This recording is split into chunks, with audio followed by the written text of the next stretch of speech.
Sometimes, we wait so long for something that when it finally happens, we no longer know how to deal with it. I spent most of my life believing the problem was always me. And to be honest, maybe I still do. I've had relationships that broke me from the inside in different ways. There was a girlfriend who cheated on me shamelessly, and still said it was my fault because I was too jealous. There was another who belittled me all the time, who laughed at my dreams, who said I should be grateful she put up with me. And then there was that one who raised her hand to me. That one who hurt me so badly that once I ended up in the hospital. That one who taught me in the worst possible way that love has nothing to do with pain, but that sometimes it takes us a while to understand that. Yeah, I was betrayed, humiliated, and even physically harmed by women who swore they loved me. And each of those falls left a piece of me along the way. Each new attempt ended worse than the previous one, leaving me emptier. In the end, I truly convinced myself that I was wrong. That I was the one who didn't know how to be in a relationship. That I was the one who always gave reasons. That I was the one who deserved little or nothing. My toxic relationships destroyed my self-esteem and drowned me in depression. At one point, I developed an eating disorder. Yeah, I got down to 88 pounds. I became sick, both physically and psychologically. It took years of therapy, trying to rebuild myself, trying to put some order in my head, trying to believe there was still room inside me for trust, for peace, for love, trying to believe I could still have the family I had always dreamed of having. But the problem with spending years collecting wounds is that eventually you learn to live with suspicion. I no longer knew how to differentiate care from control, attention from manipulation, affection from possession. Any gesture that was a little too kind already put me on alert. And in the middle of all this process, I was closing myself off without realizing it. I told everyone I was fine alone, that I didn't need anyone, that I wanted to focus more on myself. But the truth is, I was terrified. Terrified of giving myself to someone, terrified of choosing wrong again, and terrified of repeating the same painful stories. I tried to convince myself that love wasn't for me, that maybe God had other plans, that maybe I had come into this world to do everything alone.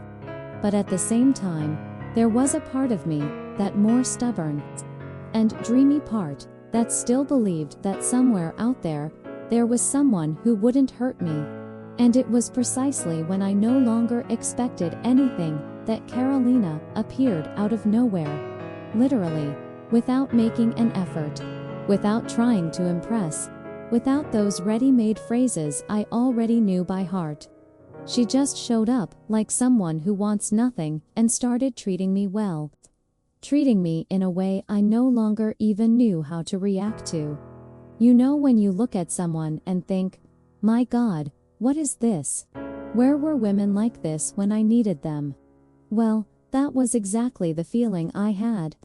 Carolina was calm, polite, kind. And I was completely lost, trying to understand what her deal was. Because after everything I'd lived through, I no longer knew what to do when someone treated me with real care. The brown leather bracelet on my wrist, the one I'd worn for 6 years, suddenly felt heavier than ever. It was a gift from my first girlfriend, the one who said she'd love me forever. 3 months later, she was sleeping with her ex behind my back. I kept wearing it anyway. A reminder, maybe. Or a punishment.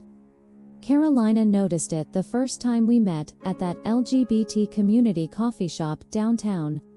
That's beautiful, she said, pointing to the bracelet. Her smile was genuine, warm. Does it mean something special? I pulled my sleeve down instinctively. It's complicated. She didn't push.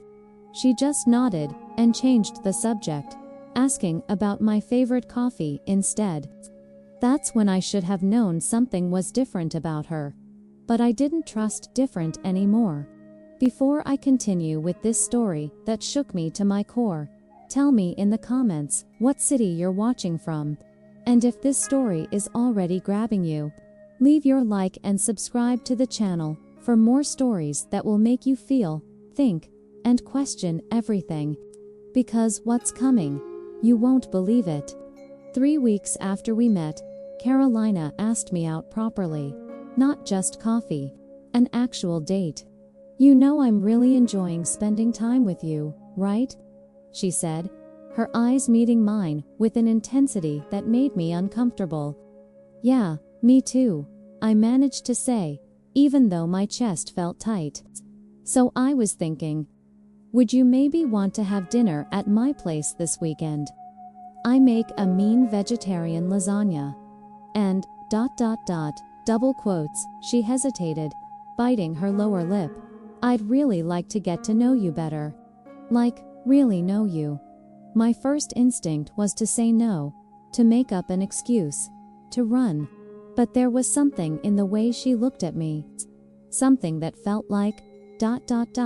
safety, hope. I couldn't tell anymore.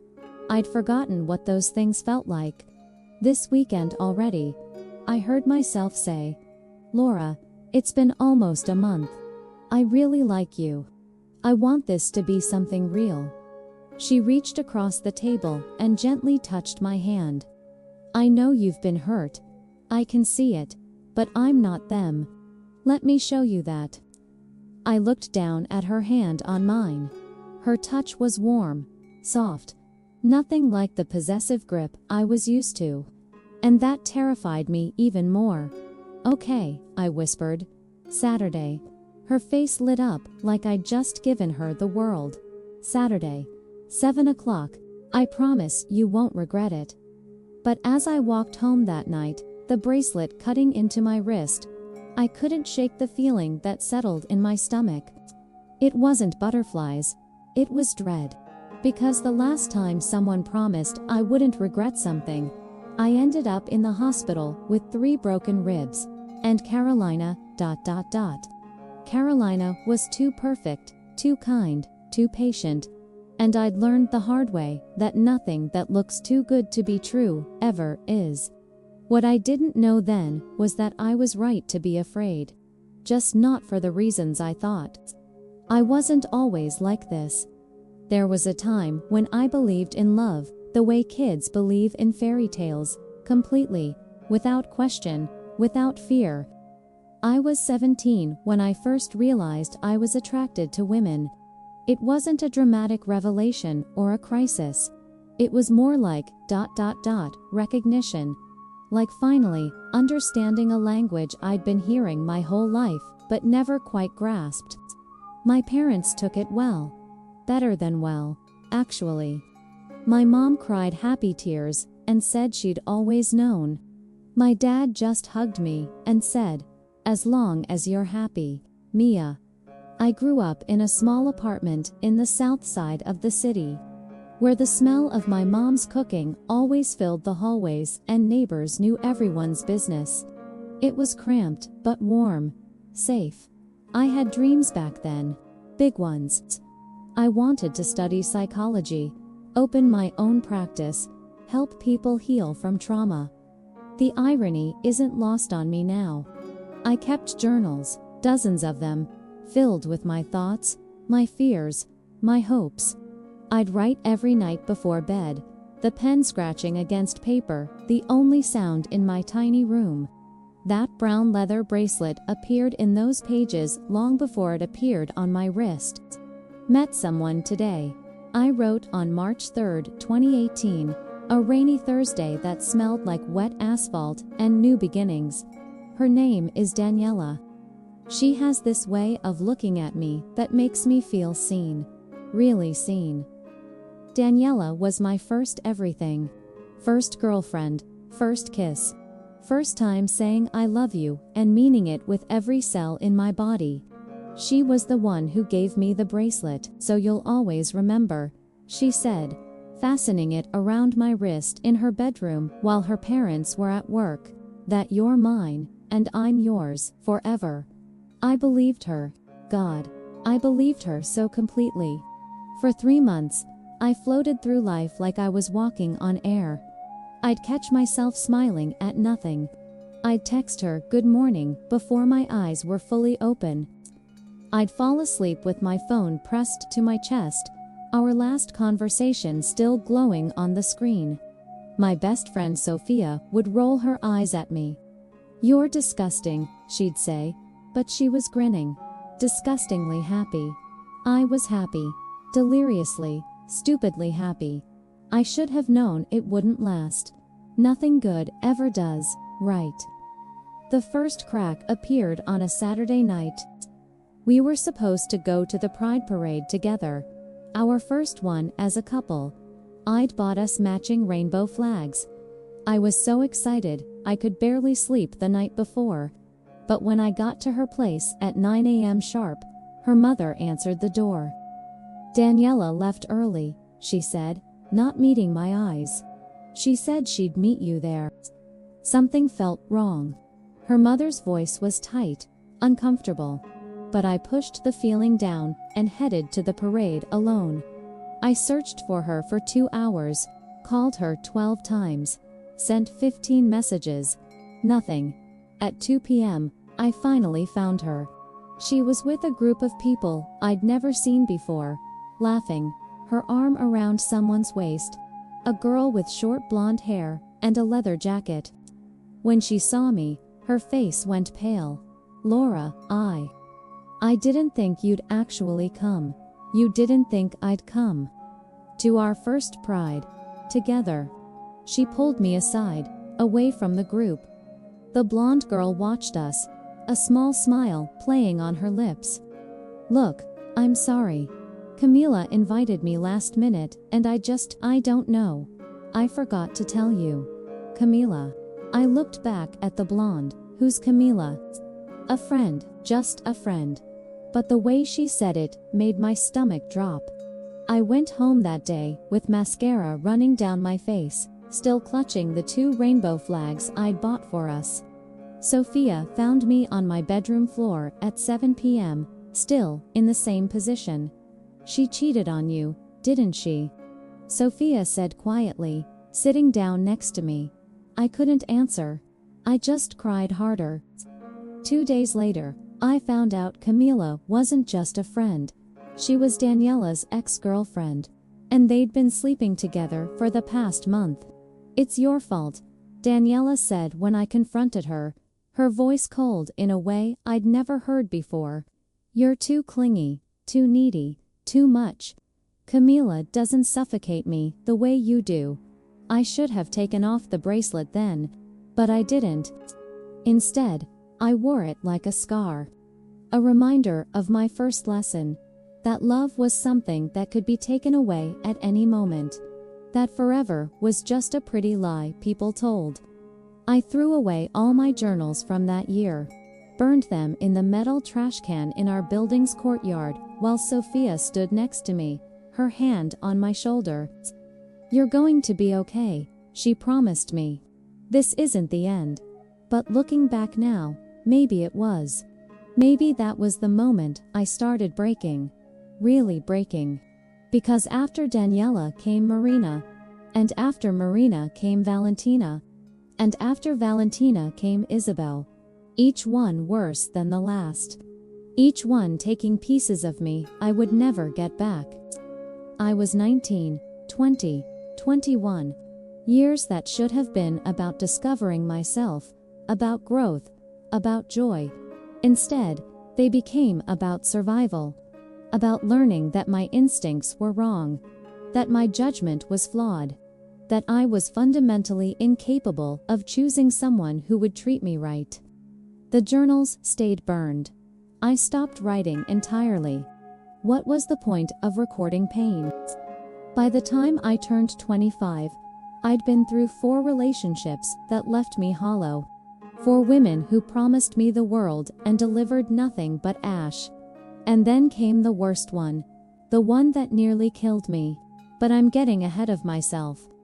First, you need to understand something important. When Carolina walked into my life at 28, I wasn't just damaged. I was convinced I was beyond repair. That some people are just meant to be alone. That maybe I was one of them. And maybe, maybe that would have been better for everyone. Especially for her. Her name was Isabel. I met her at a bookstore on a cold Wednesday afternoon in August. She was reading Audre Lorde, her fingers tracing the words like they were sacred. When she looked up and caught me staring, she smiled, and I felt something I hadn't felt in years. Hope. "Do you like poetry?" she asked, closing the book, but keeping her finger between the pages. "I used to," I said, which was true. I'd stopped reading after Daniela. Words felt too dangerous. Used to. She tilted her head, genuinely curious. What changed? Life, I guess.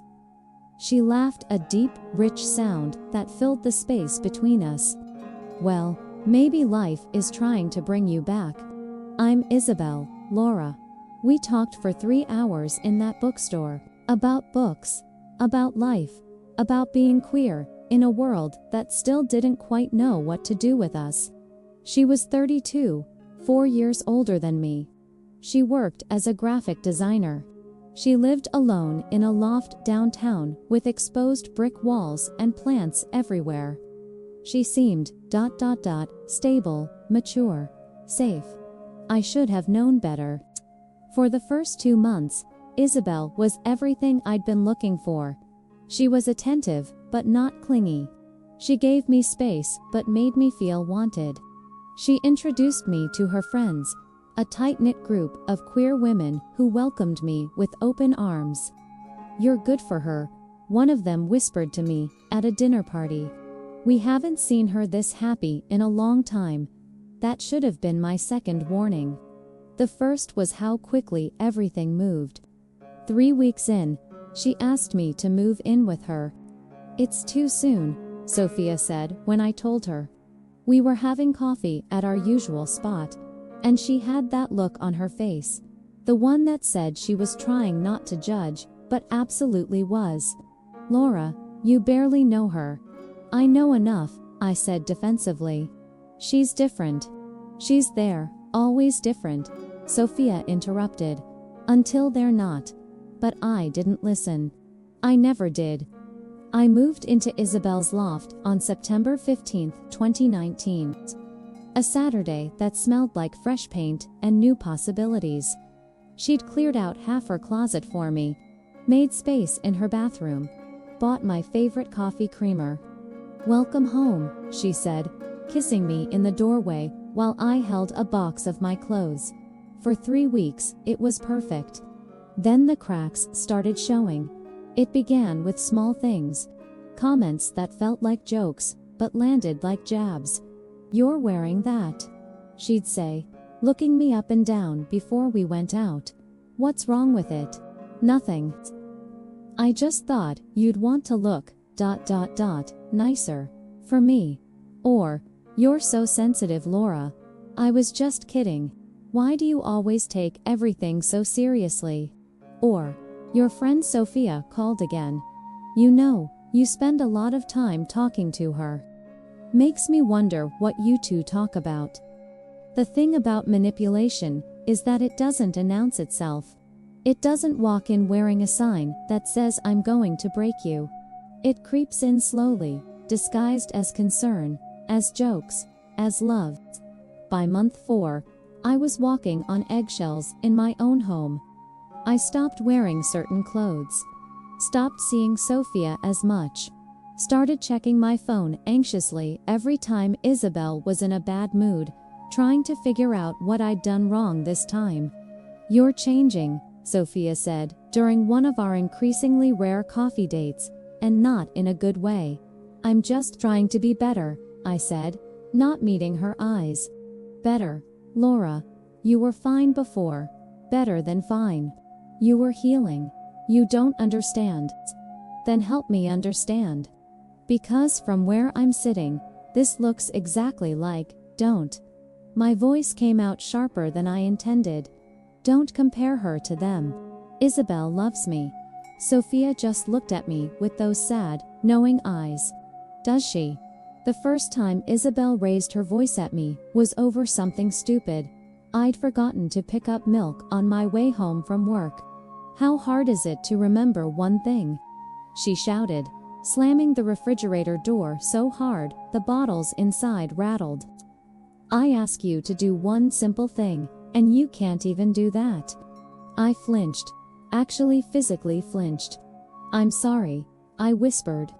I'll go get it now. Forget it. She turned away from me, her jaw tight. Just forget it. You're useless. She didn't talk to me for 2 days after that. Slept on the couch. Acted like I didn't exist. On the third day, she came into the bedroom with flowers and tears in her eyes. I'm so sorry, baby. I don't know what came over me. Work has been so stressful, and I took it out on you. You don't deserve that. You're everything to me. Please forgive me. And I did. Because that's what you do when you've already convinced yourself you're the problem. The yelling became more frequent, once a week, then twice, then almost daily. She'd scream at me for leaving dishes in the sink, for laughing too loud, for breathing too heavily while she was trying to work, for existing in ways that inconvenienced her. And every time, she'd apologize, bring flowers, promise it would never happen again. Until it did. The physical violence started on a Friday night in January. We were supposed to go to a friend's birthday party. I'd spent an hour getting ready, wearing a new dress I'd bought specifically because I thought Isabel would like it. You look beautiful, I said when she came out of the bedroom. She looked me up and down, her expression darkening. And you look like you're trying too hard. Change. What? But I thought I said change, Laura. Now. Something inside me snapped. Some tiny piece of self-respect I'd been hoarding. No, I said quietly. I like this dress. I'm wearing it. Her face went completely still. That's when I knew I'd made a mistake. What did you just say to me? I said. The slap came out of nowhere. Sharp, sudden, the sound echoing in our loft like a gunshot. My cheek burned. My eyes watered. I stood there, frozen, my hand slowly rising to touch the spot where her palm had connected with my face. Oh my God, Isabel breathed, looking at her own hand like it belonged to someone else. Oh my God, Laura, I'm so sorry. I didn't mean, but I wasn't listening anymore. I was somewhere else. Somewhere far away, where the sound of impact couldn't reach me. I changed my dress. We went to the party. I smiled and laughed, and pretended everything was fine. The bracelet on my wrist felt like it was made of lead. That night, lying in bed next to Isabel while she slept peacefully, I made a promise to myself. I would leave. First thing in the morning, I would pack my things and go. But when morning came, she brought me breakfast in bed, told me she loved me, cried and begged me not to give up on us. And I stayed. I stayed for 6 more months. 6 months of walking on eggshells. Of apologies that meant nothing. Of violence that escalated from slaps, to shoves, to worse. The worst night happened in July. I don't remember what started the argument. Maybe nothing. Maybe everything. But it ended with me on the floor, my ribs screaming in pain. Isabel standing over me, with tears streaming down her face. Look what you made me do, she sobbed. Look what you make me do. Sophia found me the next day. I'd called her from the hospital bathroom where I'd gone after Isabel finally fell asleep. 3 broken ribs, a black eye I'd tried to hide with sunglasses. That's it, Sophia said, her voice shaking with rage. You're leaving, today. Right now. For once, I didn't argue. I left with 2 bags and my journals. The new ones I'd started writing again, filled with pain I needed to expel. And that bracelet. Always that bracelet. I moved in with Sophia, pressed charges, got a restraining order, started therapy again, the intensive kind, 3 times a week. It took me a year to feel human again, and another year to even think about dating, which is when Carolina appeared. Exactly 1 year to the day after I left Isabel. A coincidence that would later feel like the universe either laughing at me, or trying to tell me something. I just wish I'd known which one. The year after I left Isabel was the loneliest year of my life. Not because I was alone, Sophia made sure of that. She let me stay in her spare bedroom, rent-free. She drove me to therapy appointments. She held me when I woke up screaming from nightmares, where Isabel's face morphed into all my exes. A chorus of voices telling me I deserved everything I got. No, I was lonely because I'd lost myself somewhere along the way. And I didn't know how to find her again. I stopped going to LGBT+ events. The thought of being in a room full of queer women made my skin crawl, not because of them, but because of what they represented. Hope, possibility, all the things that had betrayed me. I gained weight. Not a lot at first, just enough that my clothes fit differently. Then more. Food became the only thing that didn't hurt me, the only thing I could control. "You're stress eating," my therapist said gently during one of our sessions. Her name was Dr. Reyes, and she had kind eyes that reminded me of my mother's. "I'm aware," I said, defensive. "I'm not judging you, Laura. I'm observing. Your body is trying to protect you. The weight is armor." I hated that she was right. By the time I hit the 1-year mark of leaving Isabel, I'd gained 45 pounds. My reflection was a stranger. But somehow, that felt safer than being the girl who kept getting hurt. Sophia never said anything about my weight. She'd just cook healthy meals and invite me to go on walks with her. She understood without me having to explain that my body was the least broken thing about me. "You're going to be okay," she'd say every few weeks, like a mantra. "You're stronger than you think." I wanted to believe her.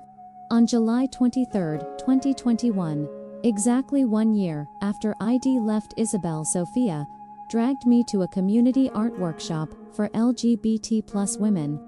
"I'm not going," I said, still in my pajamas at 2 p.m. on a Saturday. "Yes, you are," Sophia countered, already pulling clothes out of my drawer. "You've been hiding in this apartment for a year. It's time." "I'm not hiding. I'm healing." "You can do both." She threw a shirt at me. "Get dressed. We leave in 20 minutes." The workshop was held in a bright, airy studio downtown that smelled like acrylic paint and lavender. About 15 women were there, all ages, all types. A rainbow flag hung on one wall next to a trans pride flag. I immediately wanted to leave. "Sophia, I can't." "Yes, you can." She squeezed my hand. "Just 2 hours. If you hate it, we'll go get ice cream after and never do this again. Deal?" I nodded, my throat too tight to speak. That's when I saw her. Carolina was standing by the window, sunlight catching in her dark, curly hair. She was laughing at something another woman said, her whole face lighting up. She wore paint-stained jeans and a faded t-shirt with a feminist slogan I couldn't quite read from this distance. She looked, free. Comfortable in her own skin, in a way I'd forgotten was possible. "Hey," Sophia whispered, nudging me. "You're staring." I looked away quickly, heat flooding my cheeks. The workshop was about creating art from trauma, using colors and shapes to express things words couldn't reach. I sat at a table in the corner, as far from everyone as possible, staring at the blank canvas in front of me. I had no idea what to paint. First time I looked up, Carolina was standing next to my table, holding 2 cups of tea. She offered me one. That obvious, I managed. Only because you look like you're about to bolt. She smiled, warm, non-threatening. I felt the same way my first time. Like I didn't belong here. Like everyone could see how broken I was, just by looking at me. Something in my chest loosened slightly. And now I know we're all a little broken. That's why we're here. She gestured to the empty chair next to me. Mind if I sit? I promise I'm not as intense as this conversation is making me sound. I surprised myself by laughing. Sure. We painted in comfortable silence for a while. I found myself creating something abstract, dark blues and purples with small points of light breaking through. I didn't know what it meant until I was done. It was me, trying to find my way out. That's beautiful, Carolina said softly, looking at my canvas. Really beautiful. It's depressing, I countered. It's honest. There's beauty in that. She showed me hers, a garden full of wildflowers, chaotic and colorful. Mine's probably too optimistic. But I figure we need dreamers as much as we need realists. Over the next hour, we talked. Really talked. She told me she moved to the city 2 years ago after leaving a bad situation of her own. She did UNT elaborate and I did UNT push. She worked as a veterinary assistant. She loved old movies and terrible reality TV. She'd been coming to these workshops for 6 months. They saved my life, she said simply. Giving me a place where I could just ... be. Without pretending. I understood exactly what she meant. When the workshop ended, Carolina walked Sophia and me to the parking lot. I hope you come back next week, she said, looking at me with those warm brown eyes. It would be nice to see you again. My instinct was to say no, to protect myself, to run. But something, maybe exhaustion, maybe curiosity, maybe Sophia's pointed look, made me say, maybe I will. Carolina's smile could have powered the whole city. I'll save you a seat. In the car, on the way home, Sophia was practically vibrating with excitement. She was totally into you, she said. She was being nice. Laura, trust me. That was not just nice. That was interested. I shook my head, watching the city blur past my window. It doesn't matter. I'm not doing that again. Doing what? Being happy. Being stupid. Sophia was quiet for a moment. Then, not everyone is Isabel, or Daniela, or any of them. But how do I know? How do I tell the difference between someone who love me, and someone who destroy me? My voice cracked, because apparently, I can't. Maybe you start by giving yourself permission to find out. I went back the next week, and the week after that, and the one after that. Carolina was always there, saving me a seat, bringing me tea, making me laugh with stories about her job. The neurotic poodle who only ate food arranged in a circle. The parrot who swore in 3 languages. She never pushed, never asked about my past, never tried to be anything more than a friendly presence. Which is exactly why I started falling for her. No, that's not right. I didn't fall. Falling implies something sudden, romantic, exciting. What happened was slower, quieter, more like ... Noticing that I looked forward to Saturdays, that I started dressing a little nicer, that I caught myself thinking about things I wanted to tell her. 3 months after we met, Carolina asked if I wanted to grab coffee sometime outside of the workshop. My heart hammered against my ribs. The bracelet on my wrist suddenly felt too tight. Like ... a date. I asked, my voice barely above a whisper. If you want it to be, or just as friends. Whatever feels safe for you, Laura. Safe, she said, safe.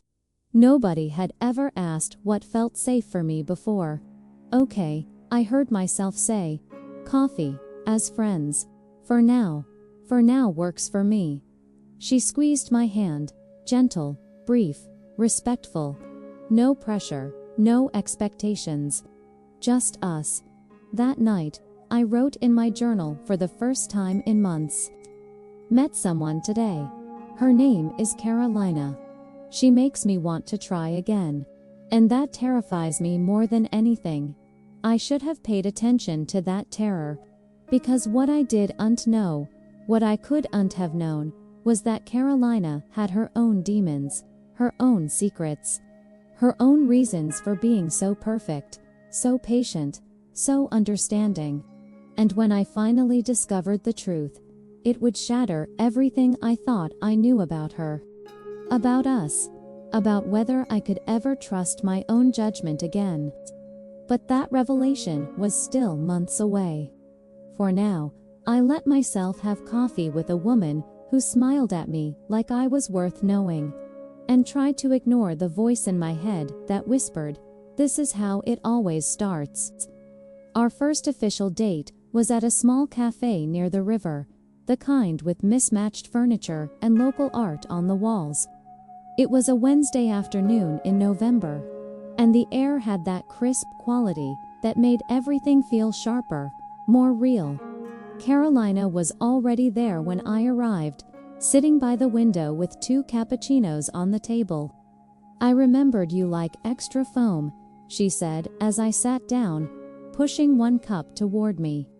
It was such a small thing, but small things were how I'd learned to measure people now. Anyone could make grand gestures, but remembering how someone took their coffee, that required actually paying attention. "Thank you," I said, wrapping my hands around the warm cup. We talked for 3 hours, about everything and nothing.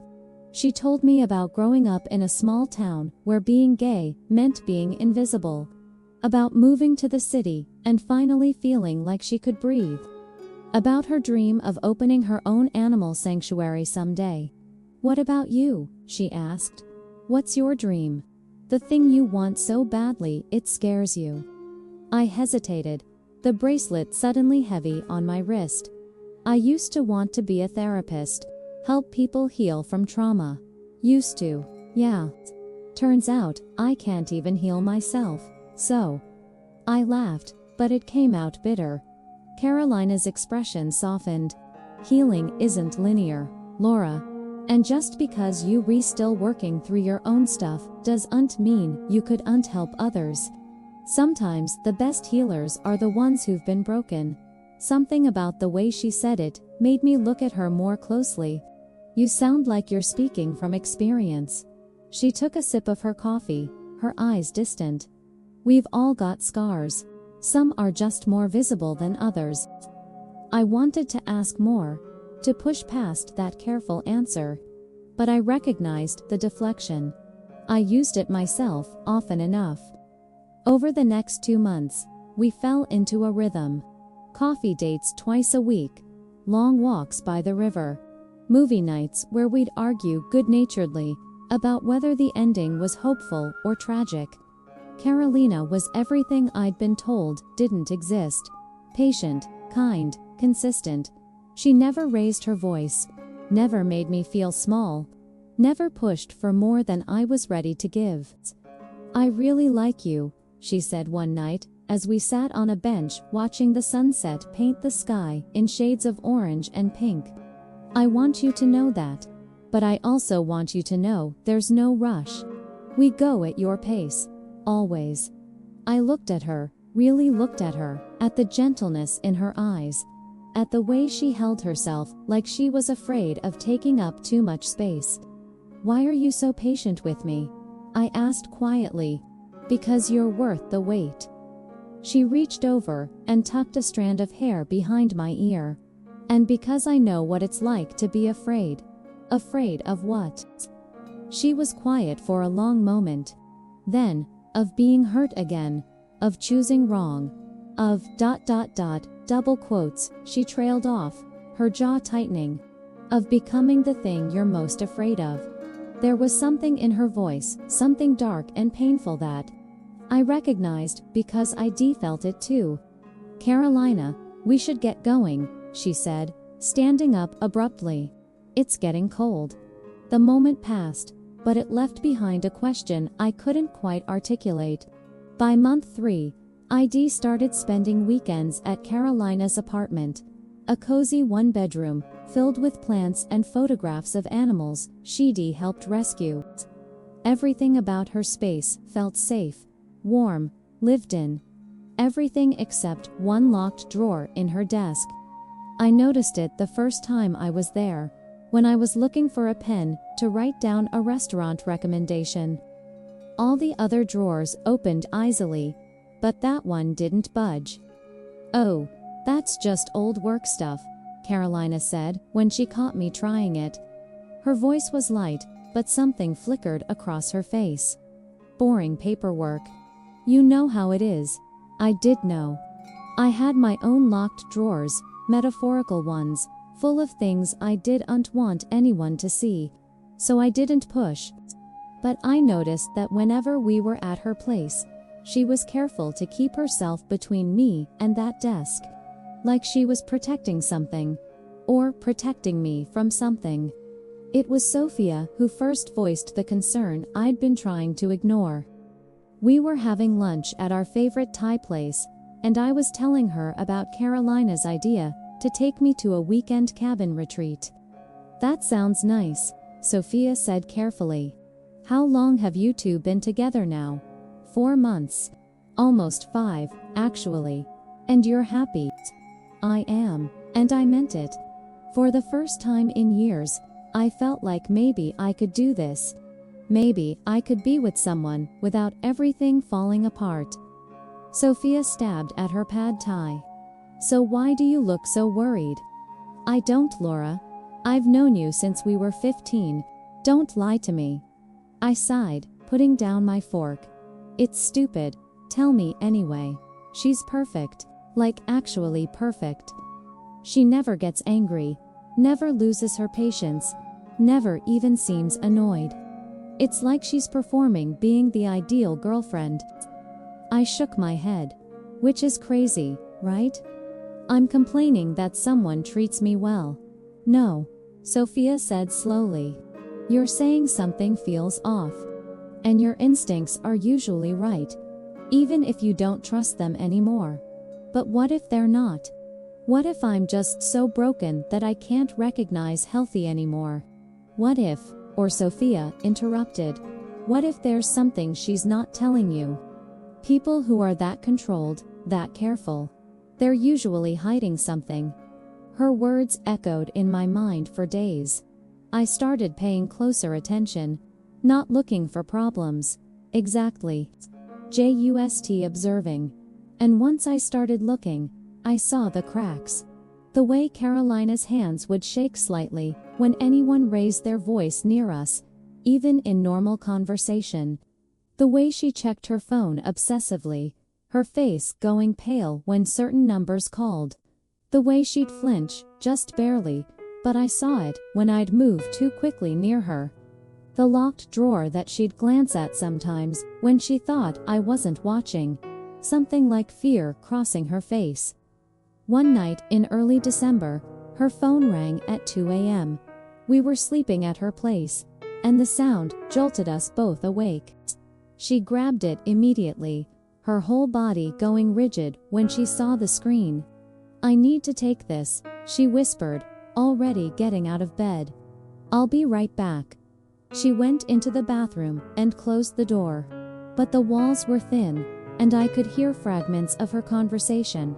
"I told you not to call me anymore." "No, I'm not, ... It's been 2 years. You need to stop, ... Her voice cracked on the last word, and I heard something that sounded like a sob being swallowed. When she came back 10 minutes later, her eyes were red but dry. "Everything okay?" I asked softly. "Yeah." Just old friend having a crisis.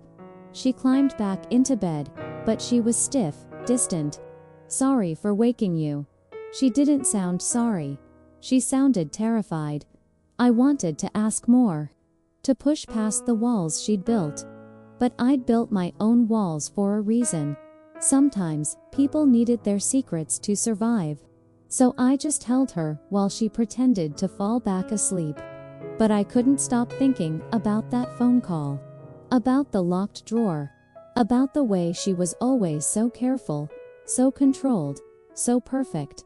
Like she was trying to prove something. Or atone for something. 2 weeks later, at the holiday party Sophia threw every year, I met someone who changed everything. Her name was Melissa, and she was a friend of a friend. We got to talking near the drinks table, the usual small talk about work and weather and holiday plans. Then she mentioned she used to live in the same small town Carolina was from. Oh, you know Carolina? I said, suddenly more interested. Carolina Mendez. Melissa's face went carefully blank. Yeah, I know her. Something in her tone made my stomach drop. You two weren't friends. We were. Until ... She glanced around, then lowered her voice. Look, I don't know what she's told you about her past, but Melissa. Someone called her name from across the room. I should go, she said quickly. But Laura, be careful, okay? Carolina's not. She's not who you think she is. She walked away before I could ask what she meant. I found Sophia immediately. I need you to help me with something. What? I need to know who Carolina really is. Sophia looked at me for a long moment. Then she nodded. Okay. But Laura, are you sure you want to know? Because sometimes the truth is worse than the uncertainty. I thought about the locked drawer. The midnight phone calls. The fear I saw in Carolina's eyes when she thought I wasn't looking. I need to know, I said. I need to know if I'm falling in love with someone real, or just another version of what I want to see. What I didn't know was that the truth would break me in ways I never expected. Not because Carolina was like my exes, but because she was exactly like me. And sometimes, two broken people, trying to save each other, only end up drowning together. Sophia spent 3 days digging.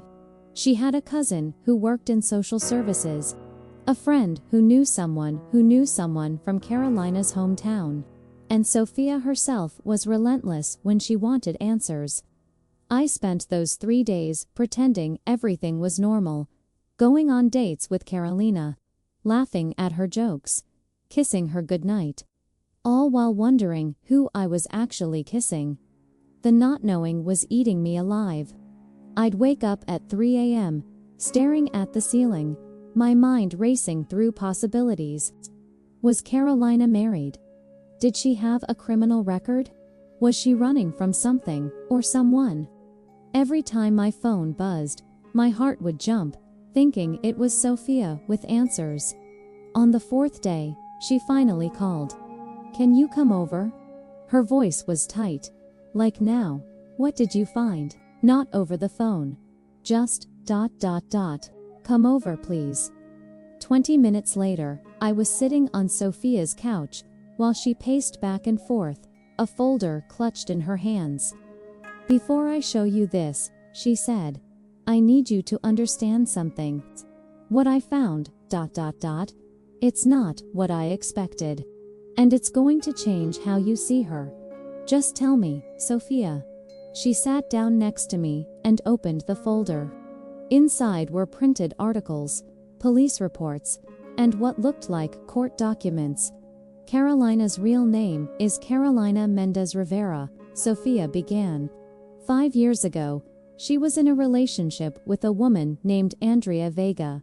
They lived together in her hometown for 2 years. My mouth went dry. Okay, ... double quotes, Laura. Sophia's hand found mine. Carolina was arrested for domestic violence. She spent 6 months in jail and was required to complete an anger management program and therapy as part of her parole. The world tilted. No, I whispered, no, that's not possible. Carolina would never. There are police reports, hospital records, witness statements. Sophia spread the papers out in front of me. Andrea filed a restraining order. She had documented injuries, bruises, a fractured wrist. I stared at the documents but couldn't make the words focus. They swam on the page like they were underwater. This has to be a mistake, I said, my voice rising. You don't know her like I do. She's gentle. She's careful. She would never hurt anyone. That's what Andrea probably thought too, Sophia said quietly. At the beginning. I stood up abruptly, needing space, needing air. Why didn't she tell me? Would you have, if you were her? I thought about my own history, about the shame that still lived in my bones, about how hard it was to admit you'd been a victim. But this was different. This was admitting you'd been the abuser. I need to talk to her, I said, already reaching for my phone. Laura, wait. I need to hear her side of the story. There has to be more to this. Sophia grabbed my arm. And if there isn't? What if this is who she really is? What if all that patience, all that carefulness, what if it's just her controlling herself around you, waiting for the right moment to stop? I pulled away from her. You don't know her, neither do you, apparently. The words hung between us like smoke. I left without another word. I drove to Carolina's apartment in a daze, my hands gripping the steering wheel so tight, my knuckles went white. The bracelet on my wrist felt like it was burning my skin. She answered on the second knock, surprise and pleasure lighting up her face. Laura, I wasn't expecting you until she stopped, reading my expression. What's wrong? I walked past her into the apartment. We need to talk. Okay. She closed the door slowly. You're scaring me a little. Good, because I'm terrified. I turned to face her. Who's Andrea Vega? The color drained from Carolina's face. For a moment, she looked like she might pass out. How did you? She steadied herself against the wall. What did they tell you? That you hurt her. That you were arrested. That you went to jail. My voice was shaking now. Tell me it's not true. Tell me there's been some horrible mistake. Carolina closed her eyes, and when she opened them again, they were filled with tears. I can't tell you that, she whispered. Because it is true. The floor dropped out from under me. Every word they told you is true, she continued, her voice breaking. I hurt Andrea. Multiple times.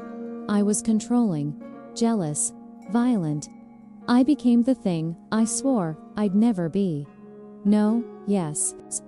She was crying now, but she didn't move toward me. I spent 6 months in jail and 3 years in intensive therapy trying to understand why I did it. Trying to make sure I never did it again. I backed away from her, my mind reeling. Why didn't you tell me? Because I knew you'd run. Because I knew you'd been hurt before, and this would be the one thing you could unforgive. She wiped her eyes roughly. And because I am a coward who wanted to believe I could have this, could have you, without my past destroying everything. Were you ever going to tell me? I don't know. The honesty in her answer somehow made it worse. I kept telling myself I would. When the time was right, when we were strong enough. But there's never a right time to tell someone you love that you're capable of the worst thing they can imagine. Someone you love. She'd never said it before. Don't, I said, my voice barely above a whisper. Don't say you love me when you've been lying this whole time. I haven't lied. Lies of omission are still lies, Carolina. I was shouting now, all the fear and confusion boiling over. You let me fall for you, knowing I'd been through hell. You let me trust you, knowing I know. She was shouting too now, and for the first time, I saw something flash in her eyes. Something dangerous. But then, she caught herself, took a deep breath, closed her eyes. When she spoke again, her voice was controlled. I know what I did. To Andrea, to you. There's no excuse. Watching her control herself, seeing the effort it took, was somehow more terrifying than if she'd stayed angry. Because it meant Sophia was right. Carolina was always controlling herself around me. I need to see it, I said suddenly. See what? The drawer, the one you keep locked. I need to know what's in there. Laura, if you want any chance of me not walking out that door right now, you'll show me what's in that drawer. Carolina looked at me for a long moment. Then she walked to her desk, pulled a small key from her pocket, and unlocked the drawer. Inside were notebooks. At least a dozen of them, all different colors and sizes. They're journals, she said quietly. From my therapy, from jail, from after. She pulled out one with a blue cover, dated from 3 years ago. My therapist had me document everything. Every angry thought. Every moment I wanted to lose control. Every technique I used to stop myself. She handed it to me. I opened to a random page. Day 47 post-release. Saw a couple arguing at the grocery store today. The woman raised her voice, and I felt it. That familiar rage rising in my chest. That urge to intervene, to control, to make it stop through force. I left my cart and sat in my car for 20 minutes using the breathing techniques. I didn't act on it, but God, I wanted to. When does wanting to stop? I flipped through more pages. Each one was filled with similar entries. Confessions, struggles, small victories over her own worst impulses. This is my real locked drawer, Carolina said softly. The proof that I'm working, that I'm trying, that I'm not that person anymore. She paused. Or at least, that I'm trying not to be. I looked up at her. Do you still get those urges? She didn't hesitate. Sometimes, less often now, but yes. The rage doesn't disappear just because you understand it. You just learn to recognize it. To stop it before it becomes action. And what if you can't stop it one day? What if I do something that triggers you, and then you deserve better than me? She said simply. Which is why I understand if you need to leave. I've always understood that might be the ending. I looked around her apartment. At the plants she cared for so meticulously. At the photos of rescued animals. At the life she'd built that looked so normal, so safe. At the woman I'd been falling for, who was also a woman who'd done the unforgivable. I need time, I said finally. To think, to process this. Of course. She didn't try to touch me. Didn't move closer. Take all the time you need. I walked to the door, then stopped. The phone call. The one at 2 a.m. Was that Andrea? No, that was my parole officer. I'm still on monitored probation for another year. She laughed bitterly. Just one more thing I didn't tell you. I left without another word. For 3 days, I didn't answer Carolina's calls. I barely left my bed. Sophia brought me food I didn't eat and sat with me in silence. I don't know what to do, I finally said on the 3rd night. Part of me wants to forgive her, wants to believe people can change. And part of me is terrified that I am about to make the biggest mistake of my life. What does your gut tell you? I thought about the journals. About the effort it took Carolina to control herself. About the way she'd been so patient, so careful, not because it came naturally, but because she was fighting her own demons every single day.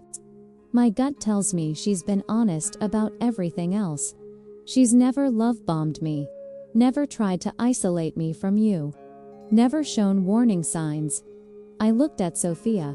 Except for the one sign I couldn't see because she hid it. So what are you going to do? I touched the bracelet on my wrist, that constant reminder of my own poor judgment. I don't know yet, I whispered.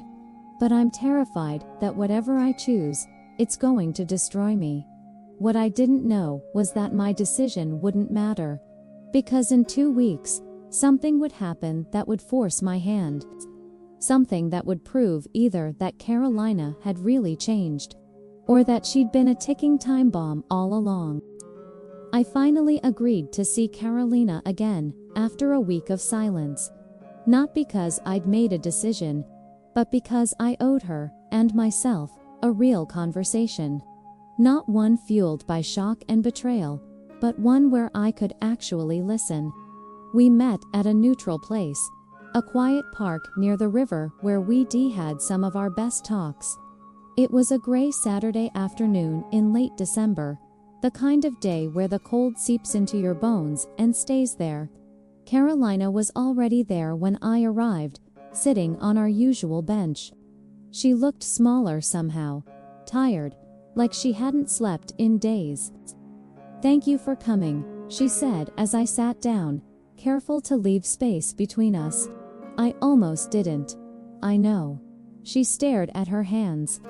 "I wouldn't have blamed you if you hadn't." We sat in silence for a moment, watching the river flow past. Endless, unstoppable, indifferent to human drama.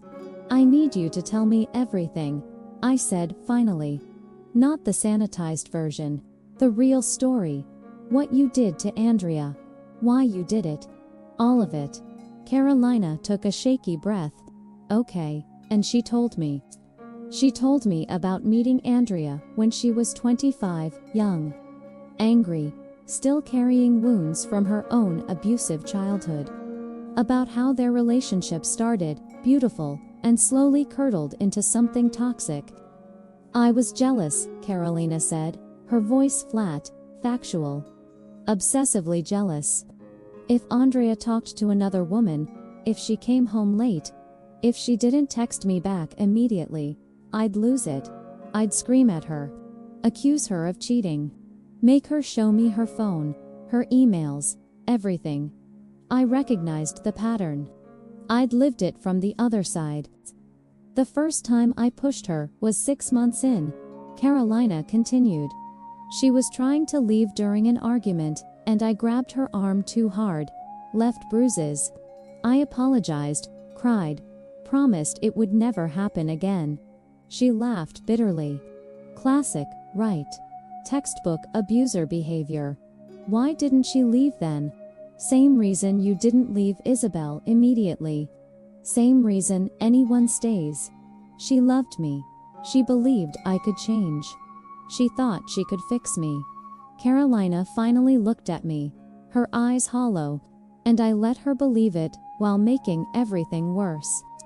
Over the next 20 minutes, she detailed a relationship that spiraled into increasing violence. The arguments that turned physical. The times she'd block Andrea from leaving. The night she grabbed Andrea's wrist and twisted it during a fight about Andrea wanting to visit her family alone. "That's the night that ended it," Carolina said. "Andrea's wrist was fractured. Her sister took her to the hospital, and the doctors called the police. Andrea didn't want to press charges at first.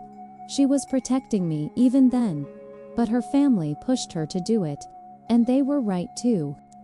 "Do you ever blame her for sending you to jail?" "Never. Not once." Carolina's answer was immediate, fierce. "She did what she should have done months earlier, what I deserved. If anything, I'm grateful. Because without those consequences, I never would have gotten help. I would have kept hurting people." The sincerity in her voice was what scared me most. Because I believed her.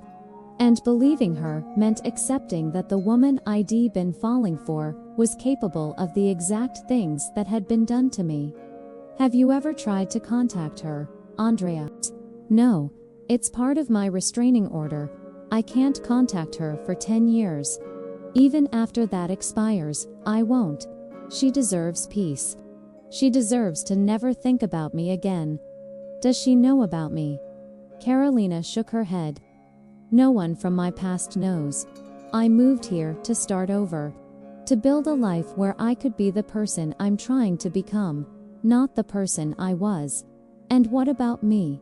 Was I just part of that new life? Part of proving you'd changed? At first, she hesitated. At first, maybe. I wanted to prove I could be in a healthy relationship. That I could be patient, gentle, controlled. But then I actually fell in love with you, Laura. Really fell in love. And when I realized how badly I messed up by not telling you the truth from the beginning. Don't say you love me, I said, tears finally spilling over. Please don't say that when I can't. My phone rang. I almost didn't answer, but it was Sophia. And Sophia knew I was here. She wouldn't call unless it was important. I need to take this, I said, standing up and walking a few feet away. Hey, what's Laura? Sophia's voice was strange, tight with something I couldn't identify. Where are you right now? At the park. With Carolina. Why? What's wrong? I need you to come home. Right now, Sophia. I'm in the middle of Laura. She cut me off. Isabel knows where you live. She's here. The world stopped. What? She showed up at your door 20 minutes ago. I'm at your place, picking up that book you asked me to grab, and I saw her. She was trying your doorbell, looking in your windows. When she saw me, she said, ...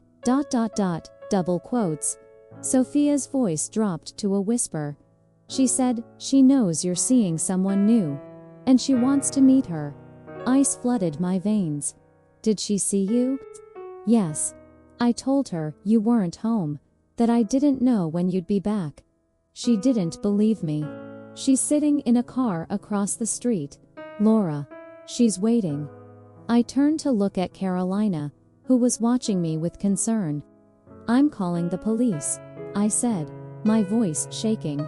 She has a restraining order. I already did. They said they'll send someone, but it could be 30 minutes, maybe more. It's Saturday, and they're short-staffed. Sophia's breathing was fast. Laura, I'm scared. What if she tries to lock herself in my apartment? Don't open the door for anyone. I'm not leaving you unprotected either. Where's Carolina? She's here with me. Good. Stay with her. Stay in public. Don't go home until I text you that the police have removed Isabel. I hung up and turned to Carolina, who was already standing. What happened? She asked. My ex Isabel. She's at my apartment. She found out about you somehow, and she single quotes, as ... I couldn't finish the sentence. The implications were too terrifying. Carolina's face went completely still. The one who hurt you. Yes. The restraining order is still active. Sophia called the police, but they might take a while. My hands were shaking so badly, I could barely hold my phone. I don't understand how she found out about you. I've been so careful not to post anything, not to Laura. Carolina's voice was gentle but urgent. We need to get you somewhere safe. My apartment is closer than yours. We can go there until... No. The word came out harsher than I intended. I can't be alone with you right now. I can't, I broke off, hating how it sounded but unable to stop the words. I don't know if I'm safe with you either. The hurt that crossed Carolina's face was devastating. But she didn't argue. Okay, she said quietly. Okay, then let's go to a coffee shop. Somewhere public, with security cameras. I'll stay as long as you need me to. Or I can call you a cab and leave, if that's what you want. Before I could answer, my phone buzzed. A text from an unknown number. I opened it. My blood turned to ice. It was a photo of me and Carolina at this park, taken from a distance, but unmistakably us. Below it, a message. So this is who you replaced me with. She's not going to protect you, Laura. No one can. You'll always be mine. She's here, I whispered, looking around frantically. Isabel's here. She's watching us right now. Carolina grabbed my hand, the first time she touched me since the truth came out, and pulled me close. We need to move. Now. We started walking quickly toward the parking lot where my car was. My heart was pounding so hard I could hear it in my ears. Every person we passed could be Isabel. Every shadow could be hiding her. Laura. The voice came from behind us. I knew that voice. Had heard it scream at me, beg me, threaten me. I turned around.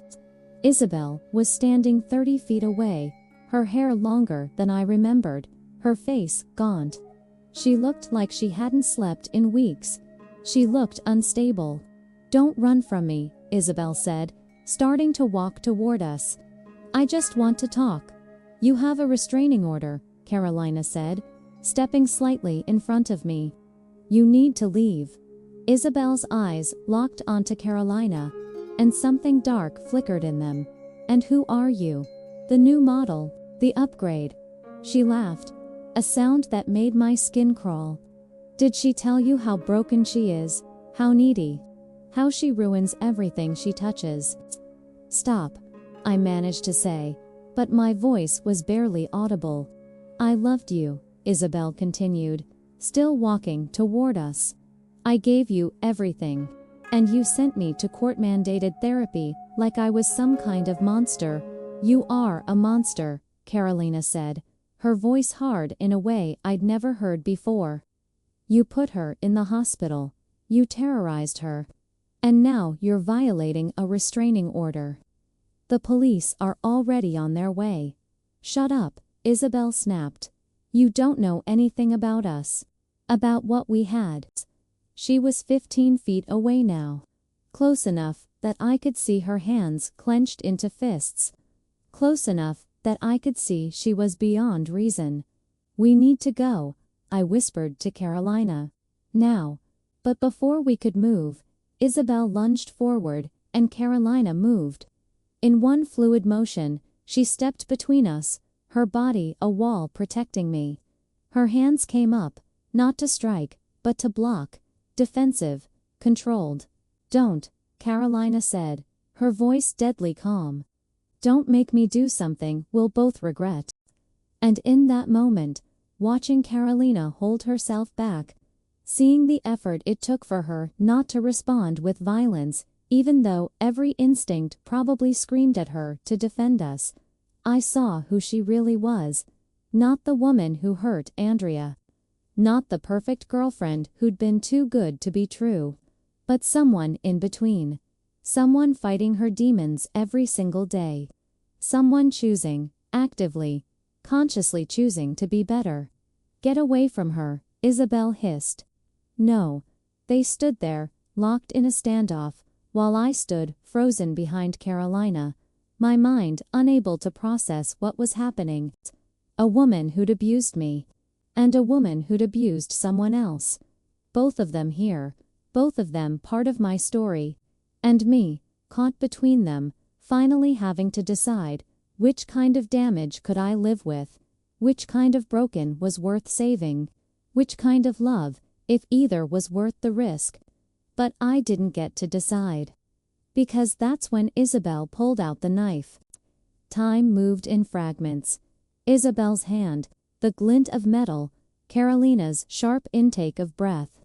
Put it down, Carolina said, her voice steady despite the knife now pointed at us. This isn't going to end the way you want it to. You don't know what I want, Isabel said, but her hand was shaking. The knife trembled in her grip. You don't know anything about us. I found my voice, finally. Isabel, please. You don't want to do this, don't I? She laughed, and the sound was jagged, broken. You destroyed my life, Laura. I lost my job because of you. My family won't speak to me. I can't afford my apartment anymore. All because you made me look like some kind of you did that to yourself, Carolina interrupted. You made choices. You hurt her. Those consequences are yours to carry. Shut up. Isabel's voice cracked. I don't need a lecture from someone who's probably just like me. I can see it in you. That control, that carefulness. You're one bad day away from being exactly what I am. The words landed like punches. Because she wasn't entirely wrong.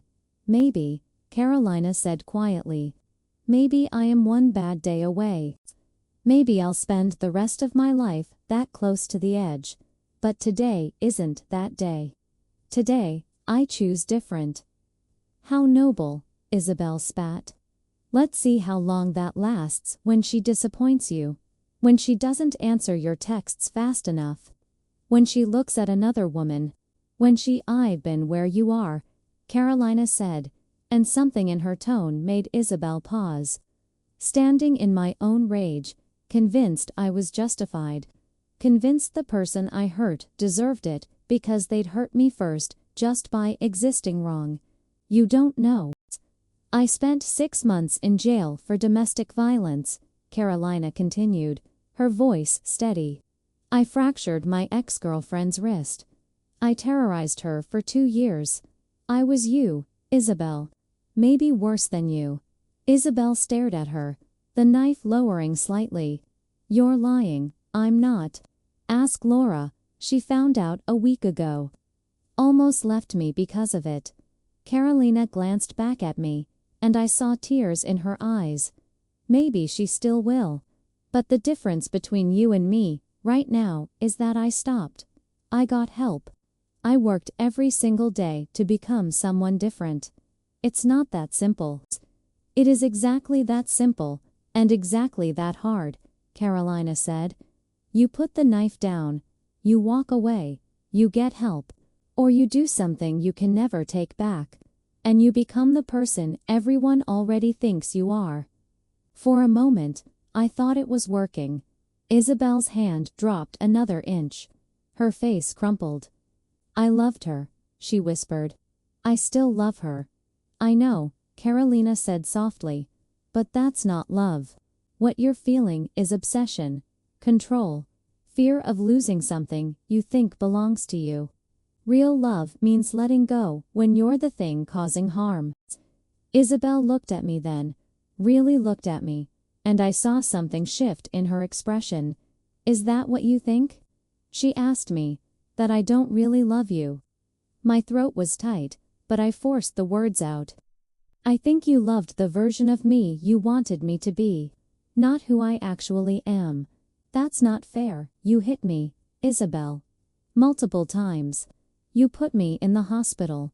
That's not love. I was sick. I needed help, and I hope you get it, I said, and I meant it. I really do. But you can't get it from me. I can't save you. I couldn't then, and I can't now. Something in Isabel broke. I could see it happen, the realization settling over her that this was truly over. That no amount of force or fear would bring me back. The knife clattered to the ground. She dropped to her knees, sobbing. I don't know how to let you go. That's not my responsibility anymore, I said quietly. Sirens wailed in the distance, getting closer. Carolina carefully kicked the knife away, then pulled out her phone. I'm calling for an ambulance too. She needs help. 2 police cars pulled into the parking lot, followed quickly by an ambulance. Officers rushed over, and everything became a blur of questions, statements. Isabel being handcuffed while still crying. One of the officers recognized her immediately. You're the one with the active restraining order. I just wanted to talk to her, Isabel said through tears. I wasn't going to hurt anyone. You pulled a knife on 2 people, the officer said flatly. That's assault with a weapon. You're looking at serious charges. As they led Isabel away, she looked back at me one last time. I'm sorry, she said. I'm sorry for everything. I couldn't respond. I just watched her go, feeling nothing and everything at once.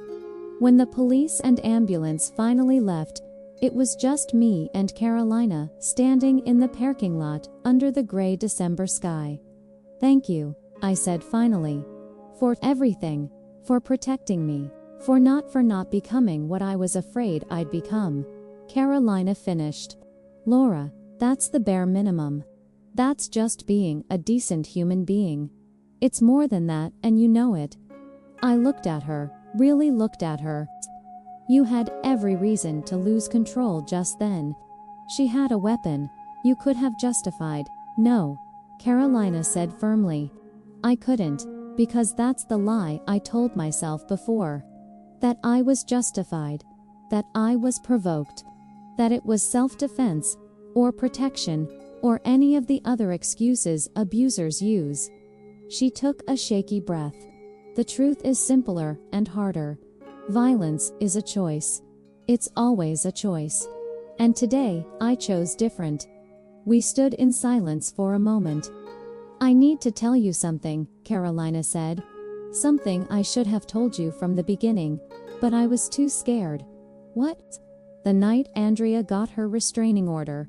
The night I was arrested. I tried to, ... She stopped, her jaw working. "I tried to hurt myself. In the holding cell. They put me on suicide watch for 3 days. My breath caught. I wanted to die," Carolina continued, her voice hollow. "Not because I was sorry, not yet. But because I couldn't stand what I'd become." The therapists in jail said that was actually my breakthrough moment. The moment I stopped blaming everyone else and finally looked at myself. "Why are you telling me this now?" "Because I want you to understand something." She turned to face me fully. "I'm not a redemption story. I'm not some reformed villain who's magically fixed. I'm someone who has to work every single day not to fall back into old patterns. Some days are harder than others. Some days I still feel that rage and have to physically remove myself from situations. Like the phone call," I said, remembering. "At 2 a.m., that wasn't your parole officer, was it?" She looked surprised. "How did you?" "I heard enough to know it wasn't what you said it was." Carolina sighed. "It was my therapist's emergency line. I was having a panic attack because I'd gotten angry at work. Someone was cruel to one of the animals, and I felt it rising. That need to do something. I called before I could act on it. And that's what you were hiding in the drawer," I said slowly. "Not just journals. But proof that you're still struggling." "Yes." She didn't look away. "I'm still struggling. I probably always will be. And you deserve to know that. You deserve to choose whether that's something you can live with." I thought about everything that had happened. Isabel with the knife. Carolina protecting me. The years of therapy both of them had been through. The fundamental difference between someone who'd done the work and someone who hadn't. "Can I see them?" I asked, suddenly. "The journals. All of them." Carolina looked uncertain. "Are you sure? I need to know who you really are. Not the perfect version. Not the monster version. The real version." We went back to her apartment. She gave me the key to the locked drawer and left me alone in her living room while she made tea in the kitchen. I spent 2 hours reading through her journals. They were brutal in their honesty. Detailed accounts of her anger, her jealousy, her violence, but also her horror at herself, her determination to change, the techniques she learned, the setbacks she faced. One entry from 18 months ago stopped me cold. "Met someone today at the art workshop. Her name is Laura. She has the saddest eyes I've ever seen. Like she spent years being hurt. My first instinct was to want to protect her. My second instinct was to run, because I know what I'm capable of. I don't know if I'm safe for someone that broken.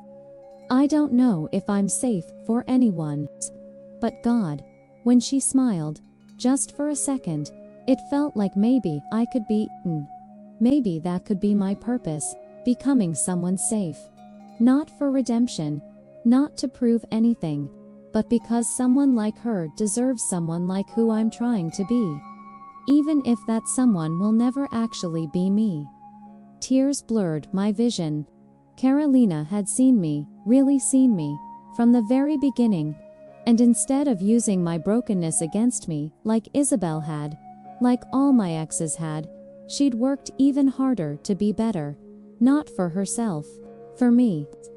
I found her in the kitchen, staring out the window at the city lights beginning to twinkle as evening fell. I read it, I said. The entry about the day we met. She turned, her expression guarded. And I think I understand now why you didn't tell me. Not because you were trying to deceive me, but because you were trying to protect me. That doesn't make it right. No, I agreed. It doesn't. You should have told me. I should have had all the information to make my choice. I took a step closer. But I also understand that some truths are so ugly we convince ourselves we re-sparing others, when really we re-just terrified they LLC us for what we are. Carolina's eyes filled with tears. And what am I, Laura? In your eyes. I thought about it, really thought about it. You're someone who did terrible things, I said slowly. Someone who hurt someone badly. Someone who carries that with you every day. I paused. But you're also someone who stopped. Someone who got help. Someone who fights themselves constantly to be better. Is that enough? She whispered. Is that enough for you too? To stay? And that was the question, wasn't it? The one I'd been avoiding since the moment Sophia showed me those police reports. Could I love someone who'd done to another woman exactly what had been done to me? Could I trust someone who still struggled with the same demons that had nearly destroyed me? Could I build a future with someone whose past looked like my worst nightmares? I looked at Carolina, at the fear and hope warring in her eyes, at the woman who'd protected me today, even though it would have been easier to walk away. At the journals, documenting a years-long battle to become someone worthy of love. I don't know, I said honestly. I don't know if it's enough. I don't know if I can do this. I don't know if I am strong enough to love someone who scares me as much as you do now. Carolina nodded, fresh tears spilling over.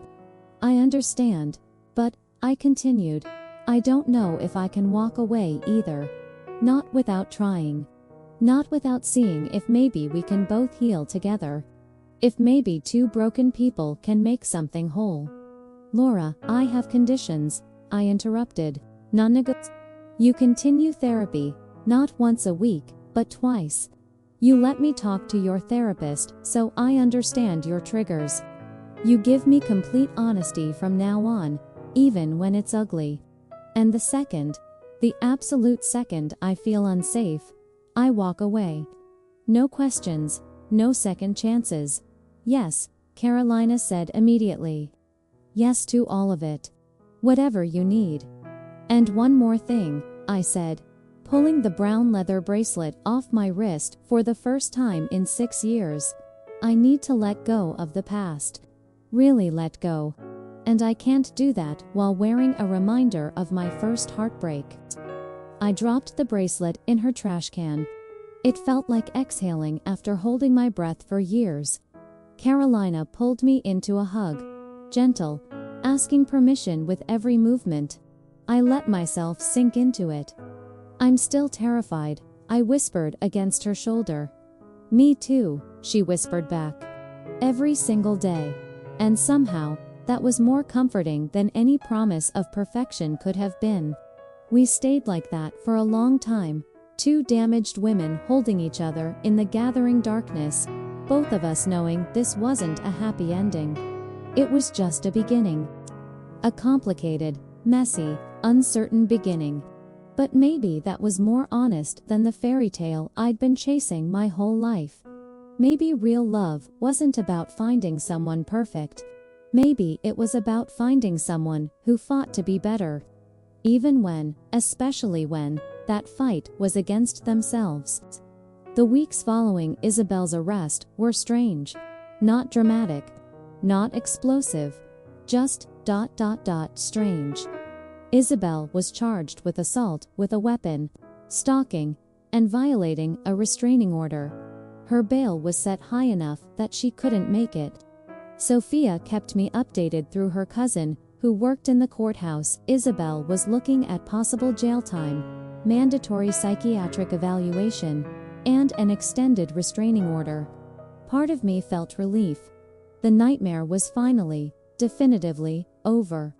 But another part, a part I was ashamed to admit existed, felt something else. Pity. "That's normal," Dr. Reyes said during our session. I'd started going 3 times a week again after everything happened. You can acknowledge that someone hurt you terribly and still recognize their humanity.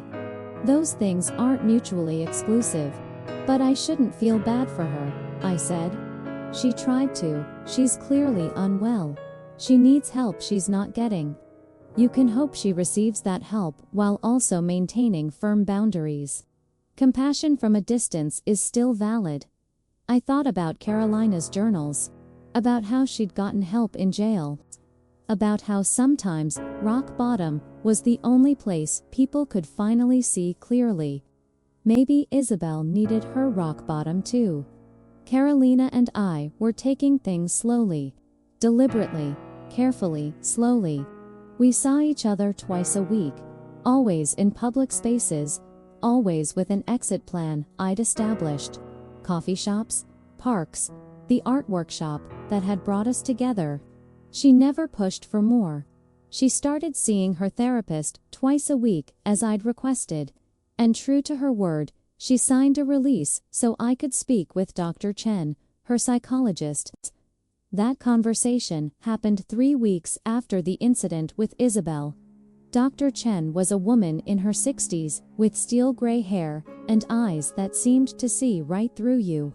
We met at her office downtown, neutral territory.